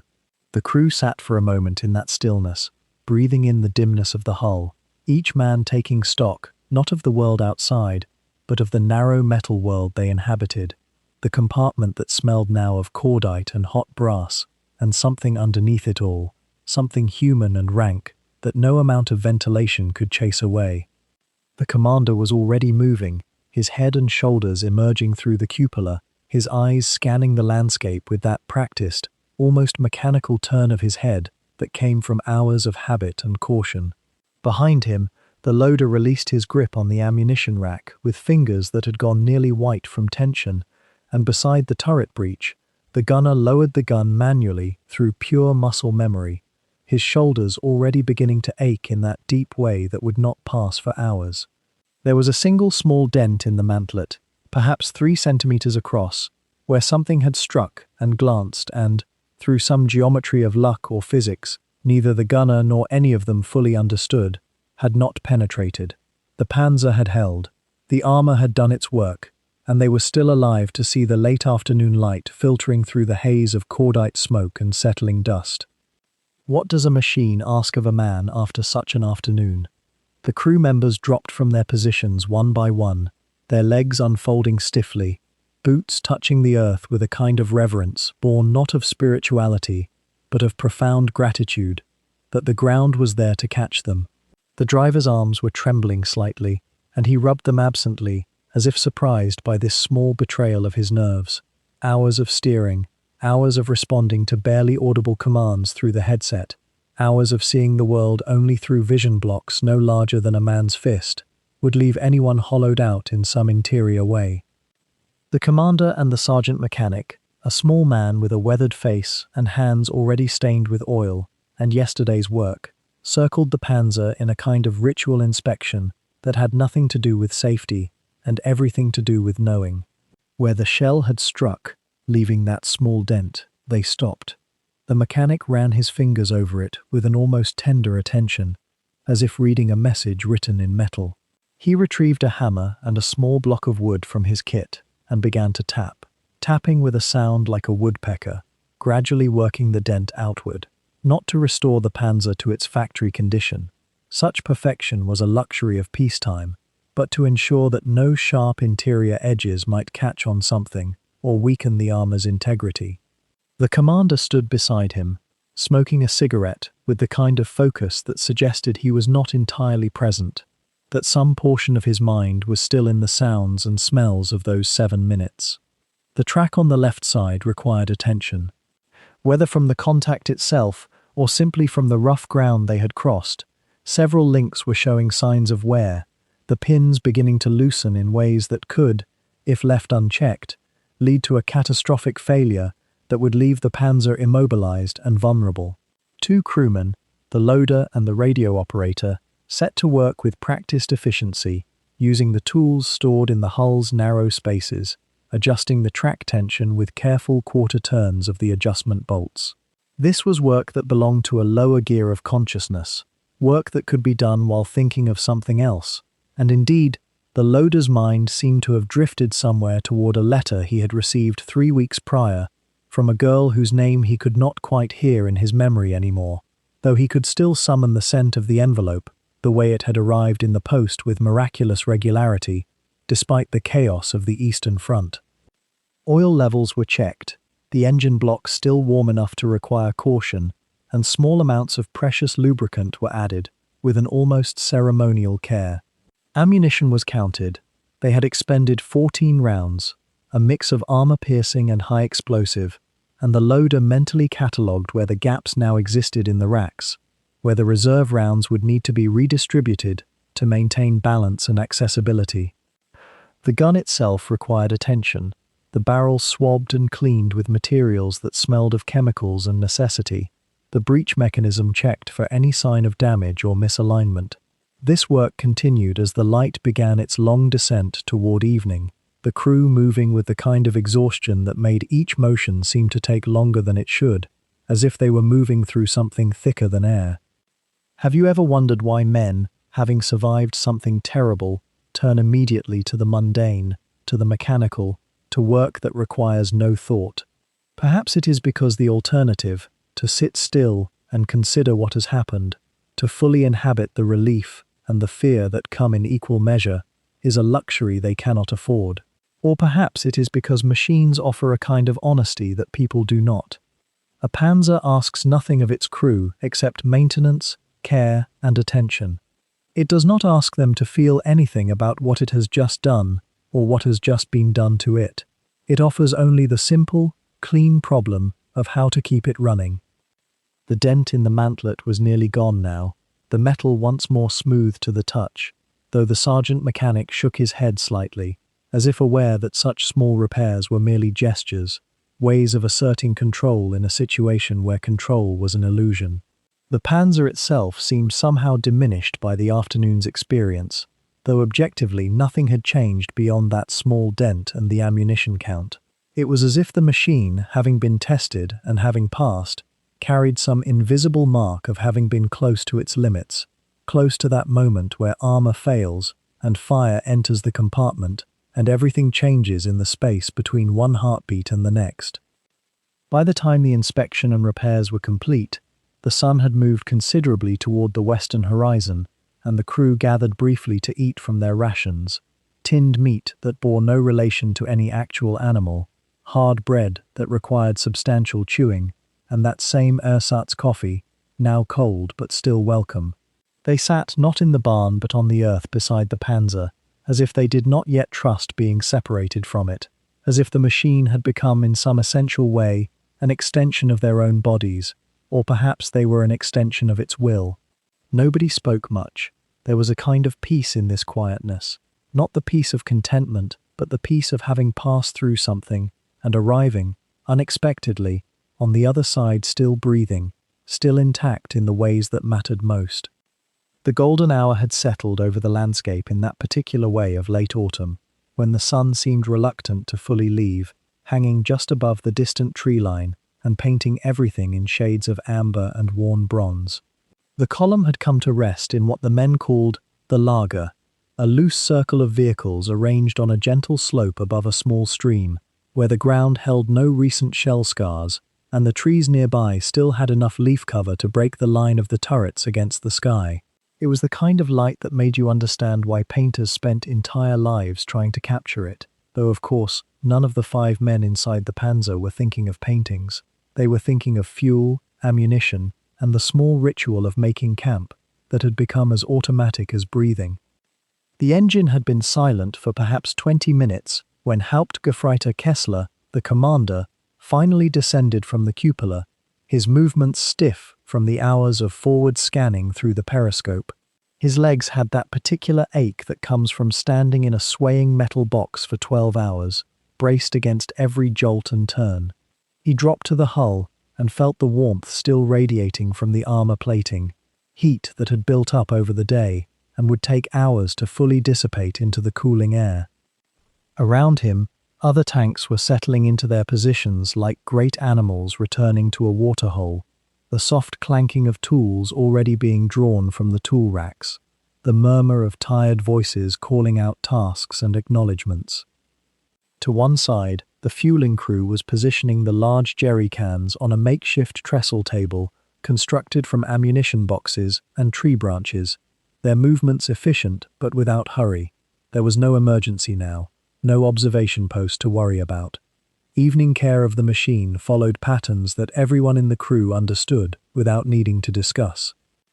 The fuel intake was located on the starboard side of the hull, and it was Ruth, the driver, who had responsibility for the refueling procedure itself. He worked the caps with the deliberation of someone performing a familiar ritual, checking first for any debris or water that might have collected in the tank opening during the day's movement. The fuel itself came from large drums that had been transported on a supply truck that had arrived in the lager just as the light began its decline, precious diesel that would carry them another 30 or 40 kilometers before the morning's ration had to be carefully measured out again. There was something almost meditative in the process, the pouring of fuel through the canvas filter, the hollow sound it made filling the empty tanks, the way the diesel smell, acrid and organic, nothing like the refined petrol of peacetime, seemed to announce itself to every man in the vicinity. You could follow the refueling by scent alone, that distinctive aroma mixing with the other smells of the encampment, creating the olfactory signature of an armored unit at rest. Meanwhile, behind and above, at the turret ring where the ammunition racks lived, Gefreiter Schultz the loader was engaged in a different kind of repletion. The gun's magazine had been largely depleted during the afternoon's movement. 3 training rounds fired at a distant hedgerow suspected of harboring observers, though in truth, nothing had materialized there, and he was methodically restocking the ready rounds that lived in the cramped spaces surrounding his position. Each shell had to be checked for any deformation in its casing, for any sign that the impact of road travel might have compromised the round. The work required him to crouch in a space barely large enough for his shoulders, running his fingers over each projectile, with the attention of someone selecting fruit at a market. The armor-piercing rounds were the heaviest, weighing as much as a newborn child, and he positioned them carefully in their racks. The high-explosive rounds, slightly less dense but equally unforgiving if dropped, were distributed in their designated spaces. This careful arrangement was not mere tidiness. It was the grammar of survival, the understanding that in the chaos of combat contact, muscle memory and exact placement could mean the difference between a shell reaching the breach in 3 seconds or in 6, and sometimes 3 seconds, was the entire width of human life. The smell of cooking fires had begun to rise from the center of the lager by this point, where the supply section had established a temporary kitchen in the lee of a half-track. The cooks were using small Primus stoves to prepare the evening meal, a thin soup made from preserved vegetables and whatever fresh vegetables the village nearby had yielded to requisition. To someone who had not experienced it, the combination of diesel fumes and cooking fires might have seemed unpleasant, even nauseating, but to the crews, this was simply the smell of day's end, the aroma of the transition between work and rest. A few men had begun to gather near the cooking area, canteen cups already drawn from their pack, waiting for the ration to be distributed. There was little enough to say to each other at this point.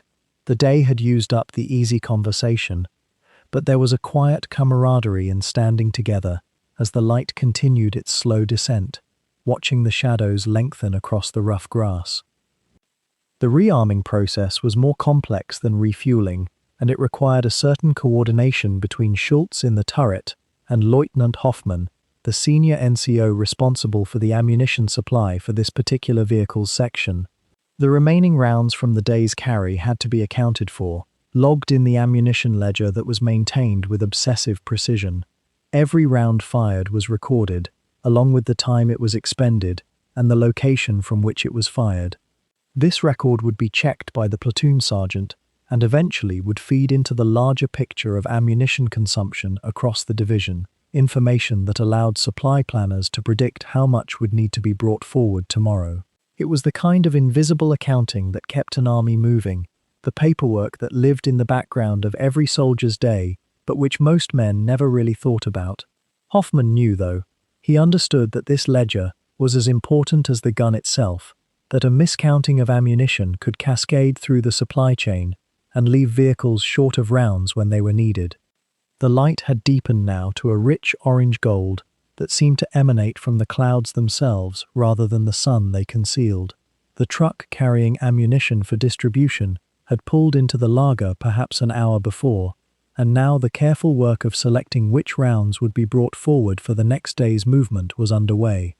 There was a particular philosophy to this selection, one that reflected the commander's best guess about what terrain the next day might bring, what ranges they might expect to engage at, what kinds of targets they might encounter.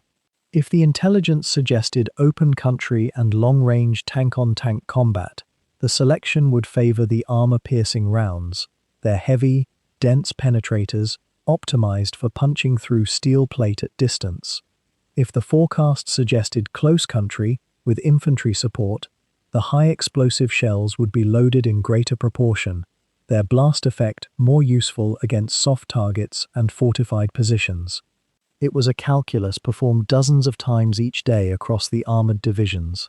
Millions of small decisions about preparation that largely determined what would be possible in the hours ahead. The evening work proceeded with a kind of quiet rhythm that seemed synchronized to the natural darkening of the sky itself. As the sun finally surrendered its final edge to the tree line, the work moved into the final stage of completion, the periscopes being carefully stowed, the turret traverse motor being checked one more time to ensure it would respond correctly in the morning, the engine compartment being secured against the cooling night air. Someone had brought a lamp, a shielded affair that cast its light mostly downward, and by its assistance the final checks were being completed. The fuel gauges had been topped off, the ammunition was secured, the external surfaces of the tank had been wiped down where mud and dust had accumulated during the day's movement. The machine was being made ready, layer by layer, for whatever the next dawn would demand. And as the men worked through these evening tasks, moving with the ease of repetition and the slight slowness of fatigue, the smell of diesel mixed more and more completely with the aroma of the cooking fires. It was a smell that would become, for these men, forever associated with this particular season, this particular kind of evening, this particular understanding that they had survived another day intact. The smoke from the fires rose into the darkening air, dispersing among the tanks and vehicles, creating an atmosphere that was neither comfortable nor uncomfortable, but simply familiar. It was the smell of machinery and survival, of discipline and preparation, of the evening ritual that all armies perform, all around the world, in every era, as darkness gathers and men make ready for the next day's uncertainties. The diesel smell hanging in the air around the camp, the sound of the men moving through their evening routines with the slowness of fatigue, invites a quieter thought than the mechanics of the machine itself. Behind each face in that five-man crew, behind the discipline and the practiced hand movements and the radio discipline, lay a particular kind of fragility that the steel around them could never fully protect. Most of these men were not the hardened veterans of popular imagination. Many were, in fact, remarkably young. The average age of a Panzer crew member, across the war's span, hovered somewhere between 22 and 26 years old. Consider that for a moment. These were men who had often been conscripted or volunteered while still bearing the habits and vulnerabilities of very early adulthood. Men who might, in another life, have still been finishing their education, finding their first employment, beginning to imagine their futures without the weight of a uniform. The commander, if experienced, might have been 30 or older. The gunner often possessed some pre-war technical training that granted him a kind of quiet authority within the confined space. But the driver, frequently, was younger still, sometimes barely into his 20s, responsible for steering a 50-ton machine through smoke and chaos and darkness, his visibility reduced to narrow periscope views and vision blocks that offered him only the most fragmented sense of the world outside the hull. The loader, too, was often among the youngest. He occupied the most physically demanding role in the turret, the one requiring the most rapid, repetitive exertion. Shell after shell lifted, and each ammunition type had its own weight, its own demands, its own place in the choreography that had to become automatic, almost unconscious. A loader might, over the course of a prolonged engagement, handle rounds totaling hundreds of kilograms, driven by adrenaline and training and the need to feed the gun faster than the enemy's. The radio operator, sitting in the hull front beside the driver, often came from backgrounds with some education or technical aptitude, given the complexity of communication procedures. Yet he too was frequently young, his hands steady on the frequency dial, his voice precise despite whatever fear or exhaustion moved beneath his composure. These ages, these ordinary young men, begin to cast a different light across the evening calm we observed just moments before. What appeared to be routine, the coffee, the checking of ammunition stocks, the quiet conversation between friends, becomes shadowed by the knowledge of what the statistical record tells us. The life expectancy of a Panzer crew member, particularly in the later stages of the war, particularly if the tank saw repeated combat, was notably short. Not in terms of days or weeks, though individual crews certainly faced that fate, But as a measure of the war's scope, men conscripted in 1943, for instance, faced odds that their service would span not years, but months before they were killed, captured, or so severely wounded that their active service ended. The precise figures remain difficult and contested among historians, as all such calculations are, but estimates suggest that in elite or heavily engaged panzer divisions, operating on the Eastern Front in particular, crew survival rates fell sharply. Some men saw months of service, others saw a single engagement before their tank burned or was torn open by anti-tank fire. The commander scanning the map by weak sunlight in the morning, the loader moving through his choreography of ammunition, the driver's hands steady on the controls, each of them carried, without necessarily speaking of it, the awareness that the next dawn might not arrive, or might arrive for only some of them. It is important to state this plainly, without melodrama, because the truth of it was already present in the evening camp, in the letters some men were beginning to write, in the way conversations sometimes trailed off into silence rather than leading anywhere. The Panzer itself became famous in military history as a technological achievement, and justly so. It was a machine that incorporated engineering solutions and tactical thinking ahead of much of what the Allies possessed. Yet it was also, paradoxically, a machine that concentrated men in conditions of extreme vulnerability.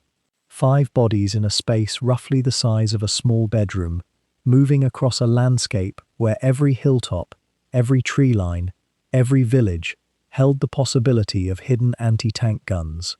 The armor that seemed so formidable from outside, and it was formidable, could still be penetrated by determined opponents using the right weapons. And when penetration occurred, or when a round struck the turret ring and jammed the mechanisms, or when fire began spreading from the engine compartment, those 5 young men faced outcomes that the rest of us, in ordinary life, rarely contemplate. The organizational structure of panzer divisions, which we might think of as something abstract and distant, was experienced by these men in deeply personal ways. A division might comprise several thousand soldiers across multiple battalions and companies, but the crew's immediate world was far smaller. They belonged to a specific platoon, a specific company, perhaps a specific section of terrain or supply line. They knew, intimately, the few other tanks around them. They knew the repair crews who worked on their machine. They knew the officer who briefed them before missions. The wider war, the strategic objectives, the grand movements of armies, reached them filtered through orders, through rumors, through the fragments of information that circulated in camps and during vehicle maintenance. What did they know, on average, about why they were fighting? The question hangs gently in the darkness gathering around the camp as evening deepens. Most panzer crews, particularly those conscripted in the mid to late war years, were not ideological zealots. They were men shaped by the society they were born into, certainly. They carried the weight of propaganda and education and the particular historical moment. But within the crew compartment, within the immediate circle of 5 men who depended on each other for survival, the motivations were often more intimate. They fought because their mates fought. They fought because fighting well increased the odds of survival. They fought because the alternative, refusal, resistance, carried penalties that were themselves a form of death, just slower and more formal. Some, undoubtedly, believed in the cause they were told they served. Others harbored doubts or dissent that they kept carefully private. Most likely occupied some middle ground between commitment and resignation, day by day simply doing what they had been trained to do, what their position demanded, what the man next to them was also doing. This is perhaps one of the more sober realizations that emerges when we sit quietly with the particular history of individual crews. War, in the telling, often resolves itself into questions of ideology and strategy and great moral narratives. But experienced from inside a tank, in the hours between combat, it becomes something more mundane and perhaps more tragic. It becomes a series of small choices performed by young men in circumstances beyond their individual control. The command structure above them made decisions. The political and military leadership made decisions. But in the turret, in the driver's compartment, at the radio set, these 5 men executed orders and tried to stay alive, and likely harbored hopes and fears they rarely articulated even to each other. The evening meal, such as it was, the ersatz coffee cooling in tin cups, the brief warmth of a cigarette shared between those who smoked, the letter someone was beginning to write to a mother or a girlfriend back home, all of these small rituals took on a different weight when understood in this context. They were not the routines of men secure in their tomorrow. They were the practices of men living with an uncertainty that had, by this point in the war, become almost ordinary. How does a 23-year-old loader or a 24-year-old driver adapt to the knowledge that his continued existence is largely a matter of chance, of whether the anti-tank round fired from the tree line finds his tank or the one next to it, of whether the engine fire can be extinguished before the ammunition begins to cook off, of whether capture by the advancing enemy will result in prisoner of war status or something far worse? Such men adapt by fragmenting their awareness into manageable pieces. They think about the next task, the next hour, the next day.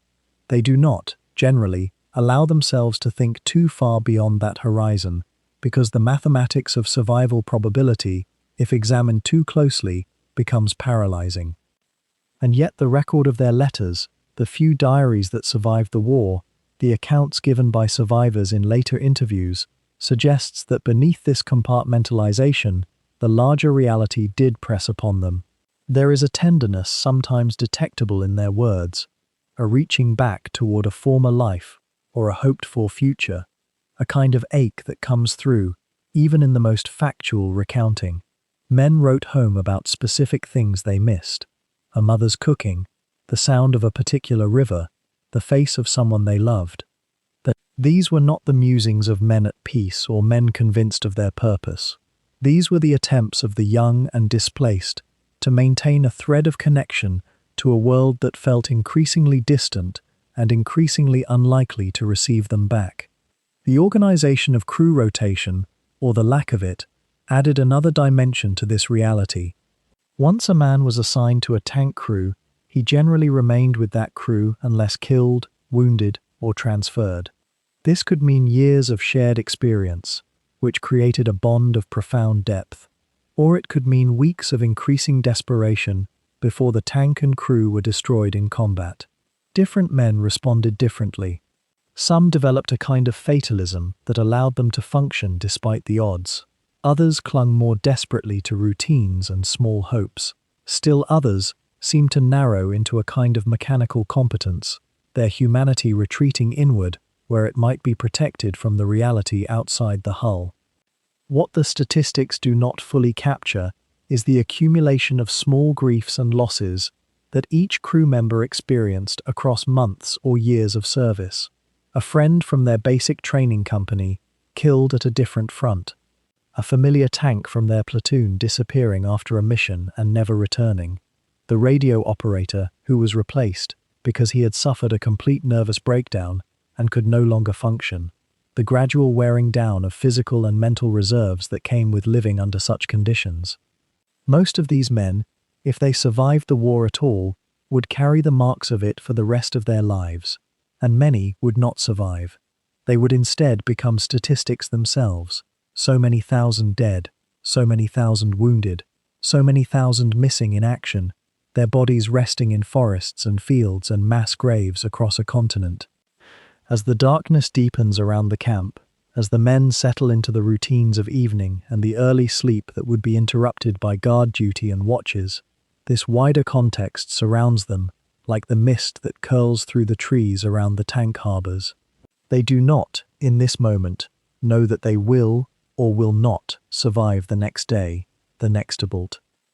The engine had cooled now for some hours, the diesel fumes that hung in the compartment beginning to settle and thin. Outside, the stars had emerged with a clarity that seems almost impossible to imagine from cities of later centuries, countless pinpricks of light pressing down upon the darkened countryside where the Panzer had taken its rest. The 5 men of the crew had completed their evening rituals, the refueling, the rearming of ammunition racks, the careful inspection of tracks for damage, that might cripple them tomorrow, and now they faced the strange mathematics of sleep that governed life inside a tank during war. There was simply no way for all five to rest at once. The commander, the gunner, the loader, the driver, and the radio operator had to arrange themselves in shifts, a rotation born not of regulation so much as of grim necessity. Someone had always to remain alert, head positioned near a periscope or vision block, listening to the darkness beyond the armor, listening to the small sounds of the night that might signal danger.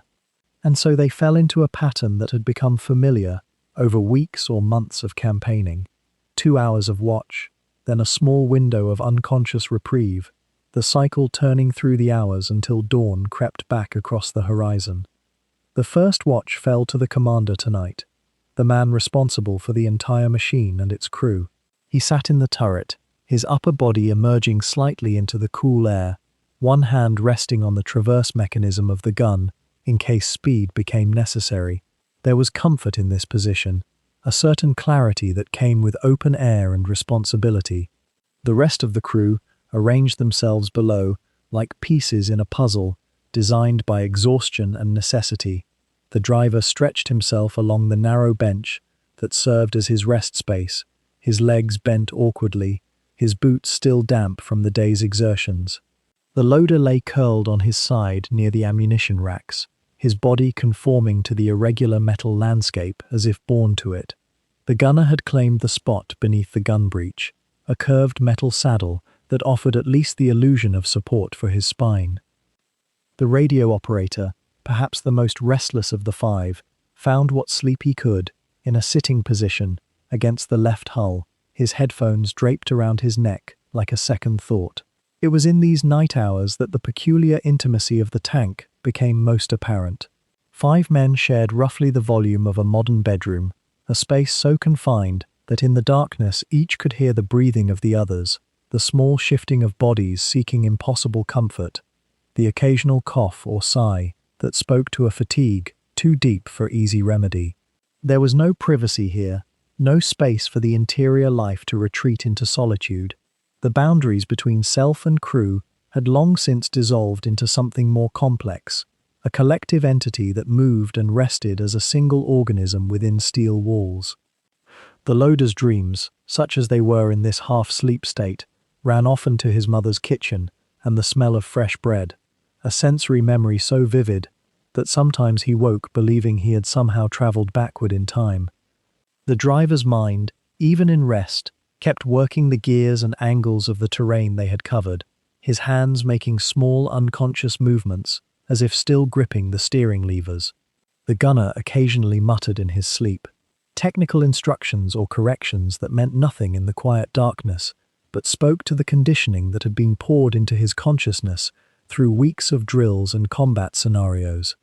The radio operator's rest was frequently interrupted by phantom sounds, static, distant voices calling through the headphones of memory, the anxiety of a message missed or misheard that might cost lives.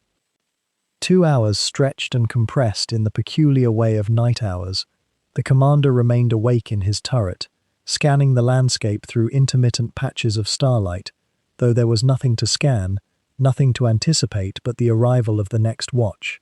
Around 3 in the morning, though without watches held to eyes it was merely a sense, an intuition born of habit, he descended back into the turret and woke the gunner with a gentle touch, a small tap on the shoulder that conveyed what needed conveying. The gunner rose stiffly, his body protesting the shift from horizontal to vertical, and climbed to take the watch, while the commander collapsed into the space the gunner had vacated, still warm, still carrying the impression of another man's exhaustion. This was the deepest part of the night now, when the human body's resistance to wakefulness reached its lowest point. The gunner sat upright in the turret, fighting the heavy pull of fatigue that wanted to drag his eyelids shut, that wanted to turn his thoughts inward, to dreams and memory. His eyes grew accustomed to the darkness so gradually that he could not mark the moment when adjustment occurred. The stars remained fixed in their ancient patterns, indifferent to the small human dramas unfolding in metal boxes across the European landscape. Occasionally he shifted his weight from one buttock to the other, a small relief that spoke to the limits of human endurance. Sometimes his mind wandered to technical considerations, the angle of the gun, the ammunition loadouts, the ballistic tables he had memorized so thoroughly that they lived in his sleep and waking alike. Other times his thoughts became more abstract, less tethered to the immediate world. He thought about the strange fact of consciousness itself, about the peculiar predicament of being alive and aware in the middle of night, perched above his sleeping brothers in metal, watching over a landscape that harbored dangers both real and imagined. The loader woke once in his cramped position and shifted to the other side, his body seeking any new configuration that might offer novelty if not comfort. In that moment of half-wakefulness, he became aware of the specific humidity of the compartment, the smell of gun oil and metal polish mingled with human sweat that had long since ceased to seem unpleasant. It was simply the smell of life, lived in proximity, the perfume of survival. He listened for a moment to the breathing of his crewmates, a kind of reassurance that the machinery of the crew continued to function in its usual patterns, and then he sank back into the soft territory between sleeping and waking, where so much of the night was spent. By the time the driver's watch came at 5 in the morning, the first pale tinge of approaching dawn had begun to suggest itself to the eastern horizon, though true light was still an hour away. The driver remained awake, but suspended in a state of diminished consciousness, his body on standby, his mind neither fully engaged nor fully asleep, but occupying some liminal space between. He thought of his home, a small apartment in Stuttgart that no longer existed, destroyed by bombing in the previous year. He had learned to think of it as still existing in memory, still inhabited by the younger version of himself, who had lived there before the Panzer had become his address, before 5 men had become his closest companions, his only family in any meaningful sense. The strange fact of their intimacy, this closeness that sprang not from affection or choice, but from necessity and confined space, and the daily reality of depending on 4 other people for survival, created a bond that transcended ordinary friendship. These 5 men knew each other's habits and rhythms in ways that even married couples might not, knew how each snored, how each moved in sleep, how each took his coffee if there was coffee, which of them was likely to be sick when the tank rolled over rough terrain, which of them managed humor in dark moments and which fell silent. They had learned to exist in each other's presence without the usual barriers and defenses that civilized life required, had shed the elaborate courtesies and careful distances that normally separated human beings into discrete solitudes. The watch rotations continued through the night as they had on countless preceding nights, and would on countless nights to come, a rhythm as regular as the turning of the world itself. Each man had his time in the darkness, his opportunity for brief and incomplete rest, his turn scanning the surrounding landscape for movement that did not come. The stars wheeled slowly overhead, indifferent to this small drama of human endurance, while inside the tank 5 men learned once again the peculiar lesson that war taught, that survival often meant simply continuing, simply breathing and watching and waiting, simply allowing the next hour to arrive and then the next, until dawn came again, and the machine roared back to life, and the day resumed its terrible choreography. In the darkness now, with the camp itself settling into a deeper stillness, the men of the Panzer find themselves in that peculiar solitude that arrives only when 5 people share an enclosed metal space, and most of the world beyond it has fallen silent. The engine has cooled enough that its ticking has become almost gentle, a rhythmic settling of metal and oil, and parts slowly releasing the day's accumulated heat. It is a sound that would seem mechanical to an outsider, but to these men it has become almost companionable, a reminder that the machine beneath them is alive in its own way, still breathing out warmth into the cool night air. One of the crew, perhaps the loader or the radio operator, has withdrawn a thin envelope from his tunic pocket. The paper is creased from months of carrying, worn soft at the edges, where his fingers have worried it during quiet moments. He does not open it immediately. Instead, he holds it in the darkness, knowing already every word inscribed on the pages inside, a letter from home, not from a sweetheart necessarily, though perhaps it could have been that for some of these men. But more often, these were letters from mothers, from sisters, from younger brothers who had learned to write in a world already at war. The handwriting would be familiar, the minor details of family life, the neighbor's cow that had wandered into the garden, the difficulty of obtaining sugar for preserves, the simple fact that someone was thinking of him, holding his image in their mind across the vast distance that separated the fighting fronts from home. What unspoken thoughts traverse the minds of men in these hours? That is something we cannot fully know, but we can imagine the tenor of it. The letters themselves would remain unsent, or perhaps already sent weeks ago and never answered. The men write their own replies sometimes, late into the night when they cannot sleep, and the weight of not knowing feels too great to bear. They write by the weak beam of a shielded torch, careful not to draw attention, careful not to disturb the others trying to rest in their cramped positions. The words come slowly, chosen with great care, because what do you say when you do not know if this will be the last letter you ever write? How do you tell someone you love that you are afraid, or that you are trying very hard not to be afraid, or that fear itself has become so ordinary now that it barely registers at all? The driver sometimes thinks of the road ahead, the invisible terrain that tomorrow might bring. In daylight he has limited vision through his periscope, a narrow slit of the world compressed into his field of awareness. But at night, with the tank still, his imagination fills in the gaps. He thinks about the particular handling of the vehicle, the way it responds to his touch on the levers and pedals, knowledge that has become so intimate now that it is almost instinctive.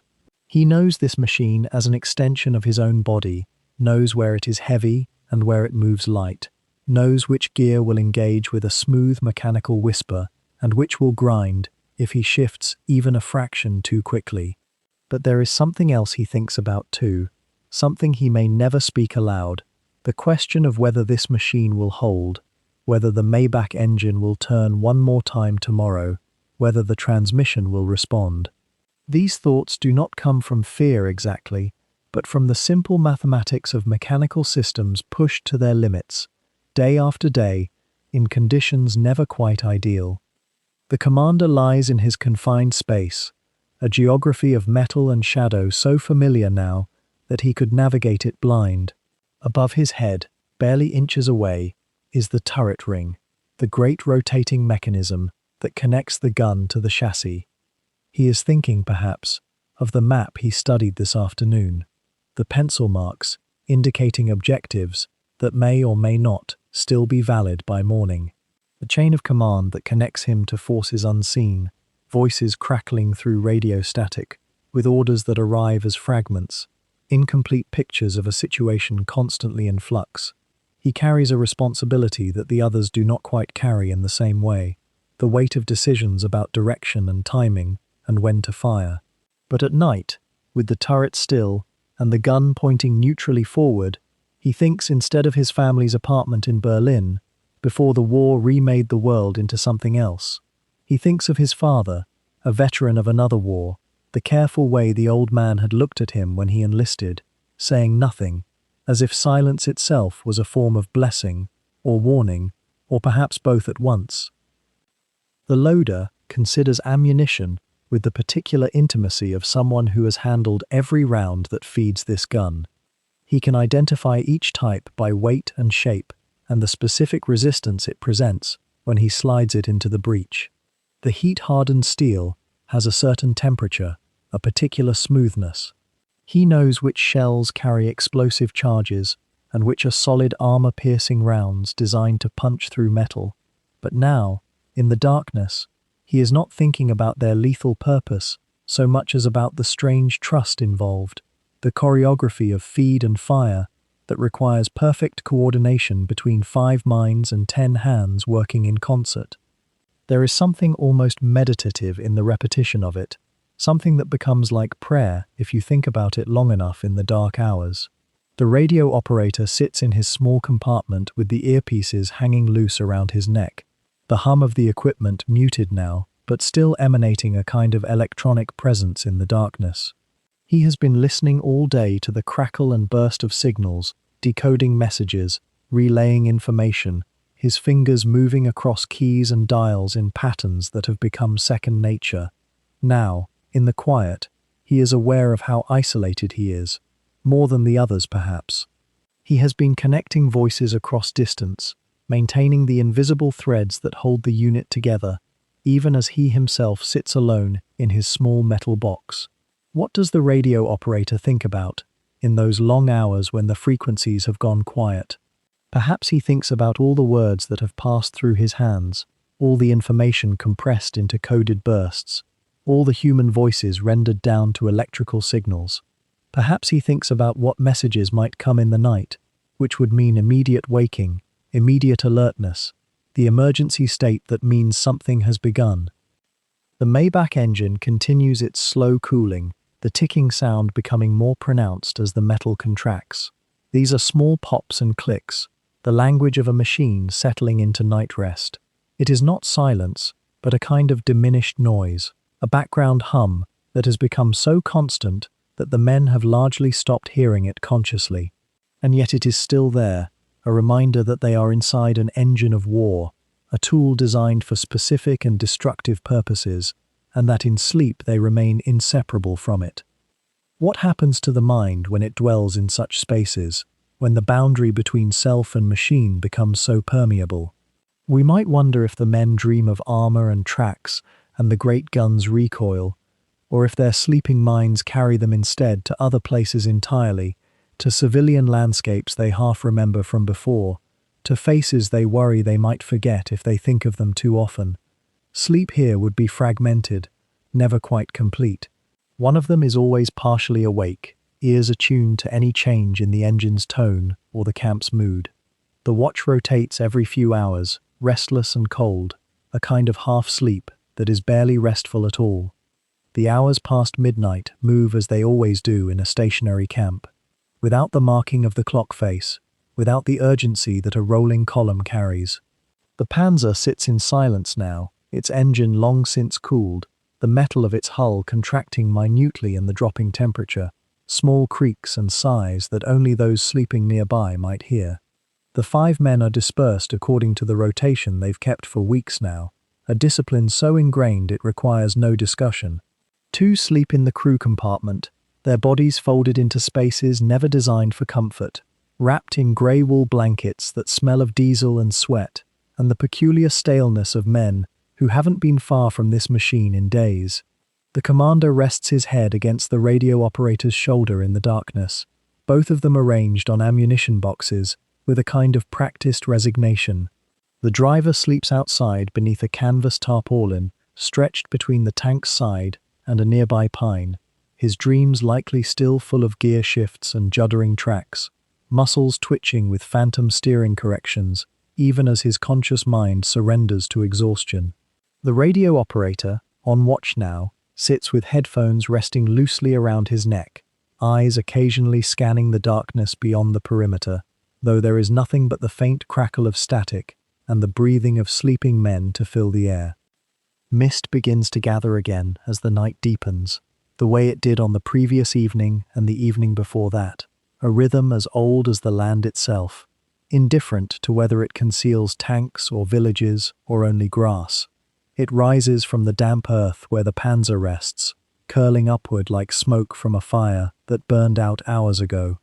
The moisture collects on the glass of the periscopes, on the binoculars resting near the commander's seat, on the small photograph tucked into a crevice near the gun breech, a photograph that shows a woman standing in front of a brick house, smiling in a way that seems impossibly distant now, separated from this moment not only by distance, but by the peculiar weight of the intervening hours, the accumulated fatigue, the knowledge that tomorrow will be much like today. The mist softens the edges of the camp, makes the other tanks in the harbour less distinct, transforms the fir trees into shadowy sentinels whose trunks disappear into whiteness.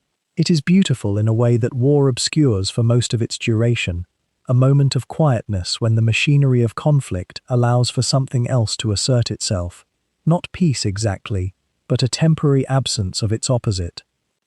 In these hours before dawn breaks across the eastern horizon, there exists a kind of temporal suspension. The war continues elsewhere, certainly, Other crews in other tanks are fighting or moving or watching. Soldiers in distant positions are dying or being born into consciousness of danger. Bureaucracies are writing the orders that will reach this camp by noon tomorrow. But here, in this particular place, there is only the sound of the mist settling and the occasional shift of a sleeping man, the subtle adjustments of bodies trying to find rest in the most unlikely circumstances. The radio operator turns a dial very slowly, listening to the faint voices from division headquarters, reports from the north, ammunition counts from supply columns moving in the darkness. His eyes grow heavy, despite the caffeine in his system, despite the discipline of the watch. He is thinking of his village, or trying not to think of it, a place so familiar and so distant that it might as well exist in another world, in another era entirely. Does the mist rise over his home tonight, as it rises here? Are there trees that look like these firs standing in that mist, their branches dripping quietly with collected moisture? The questions come unbidden in the small hours, the way questions do when the guard against them is down, when exhaustion has worn through the usual defenses. The Panzer around him seems to breathe in this stillness, its metal contracting, as the temperature continues its slow fall toward dawn. He has come to know this machine in a way that he never expected knowledge could form, not intellectual knowledge gathered from manuals and training, but something closer to intuition. He knows which seams in the metal creak first when the temperature shifts, knows which hatch catch requires a particular kind of pressure to open smoothly, knows the particular smell that emerges from the oil bilges when the sun has warmed the turret ring. The machine has become a kind of second body to him, or perhaps more accurately, a shell around his first body, an extension of his awareness that has evolved over the weeks and months until the boundary between operator and operated has grown uncertain. When he dreams, and he does dream when sleep catches him unguarded, the dreams are full of the perspectives that this machine gives him, of the world seen through periscopes and vision blocks, of the turret ring rotating beneath him, of the vast landscape opening out in all directions in a way that the human eye can never quite capture. It occurs to him, in the way that thoughts occur in the small hours, that in a year or 10 years, or at the end of this war if he lives to see it, these hours will seem like something from another man's life entirely. The specific ache in his knees from sitting on ammunition boxes, the exact temperature of the mist, the particular frequency of the radio static, the smell of this particular diesel mixed with this particular night air, all of it will fade, will become generalized and uncertain in memory. Already the first days in the tank, which felt so distinct and important and overwhelming just weeks ago, have begun to blur together. He cannot quite remember the specific conversation with the loader on the morning of the day they lost the track to anti-tank fire. He cannot recall with certainty what the commander said when they first entered the village that is now several villages ago. Memory is already at work, simplifying and generalizing, doing the work of survival by making the details fuzzy, by allowing the mind to compress and abstract what would otherwise be too heavy to carry. The mist deepens as the night continues its turning, the midpoint of darkness now passing, the first stirrings of the turning day, not yet visible, not yet present as anything but a dimming of the black towards something slightly less absolute. The stars overhead, where visible through breaks in the mist, are the same stars that shone over this landscape before the tanks came, before the roads were torn into ruts by track and wheel, before the villages acquired their current damage and their particular sorrows. They will continue to shine after this war ends, after the men who look at them tonight are either asleep in actual beds or sleeping in a different, more final way. There is something in this continuity that is both comforting and unbearable to contemplate, the way that time continues regardless of the urgency of human affairs, the way that the earth keeps its rotation despite the small dramas of conflict that play out on its surface. The machine at rest beside the radio operator, this Panzer with its armor and its gun and its engine, is already becoming a historical object in a sense, though it does not know it yet, though it continues to serve and to carry the lives of the men who depend on it. 50 years from now, if it survives that long, It will rest in a museum or a field, and visitors will marvel at its size, or its design, or its incongruity in a world that has moved on.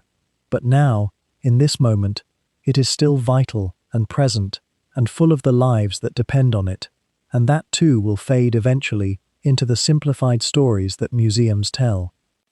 The radio operator adjusts the headphones more firmly around his neck, a small gesture of renewal, of pulling himself back from the edge of sleep that has been tugging at him for the past hour. Around him, the men in the tank and beneath the canvas tarpaulin continue their rest, their bodies repairing themselves with whatever efficiency they can manage in these circumstances. The commander dreams, perhaps, of orders not yet received, of terrain not yet crossed. The driver dreams of roads that unroll beneath him infinitely, never reaching a destination.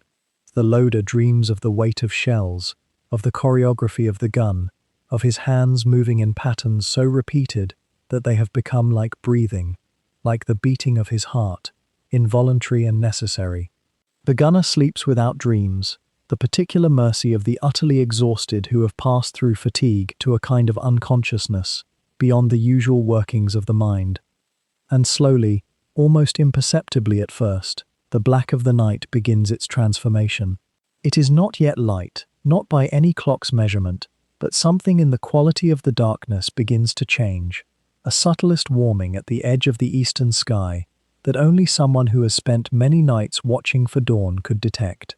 The mist does not lift so much as it begins to separate, to sort itself into layers and gradations, to reveal the shapes of the tanks and the trees and the camp in increasingly clear silhouette. The radio operator notes the change the way an animal notes the approach of a new season, not consciously at first, but as a shift in the ambient awareness that he carries. The watch is nearly complete. In another hour, others will begin to stir, and the day will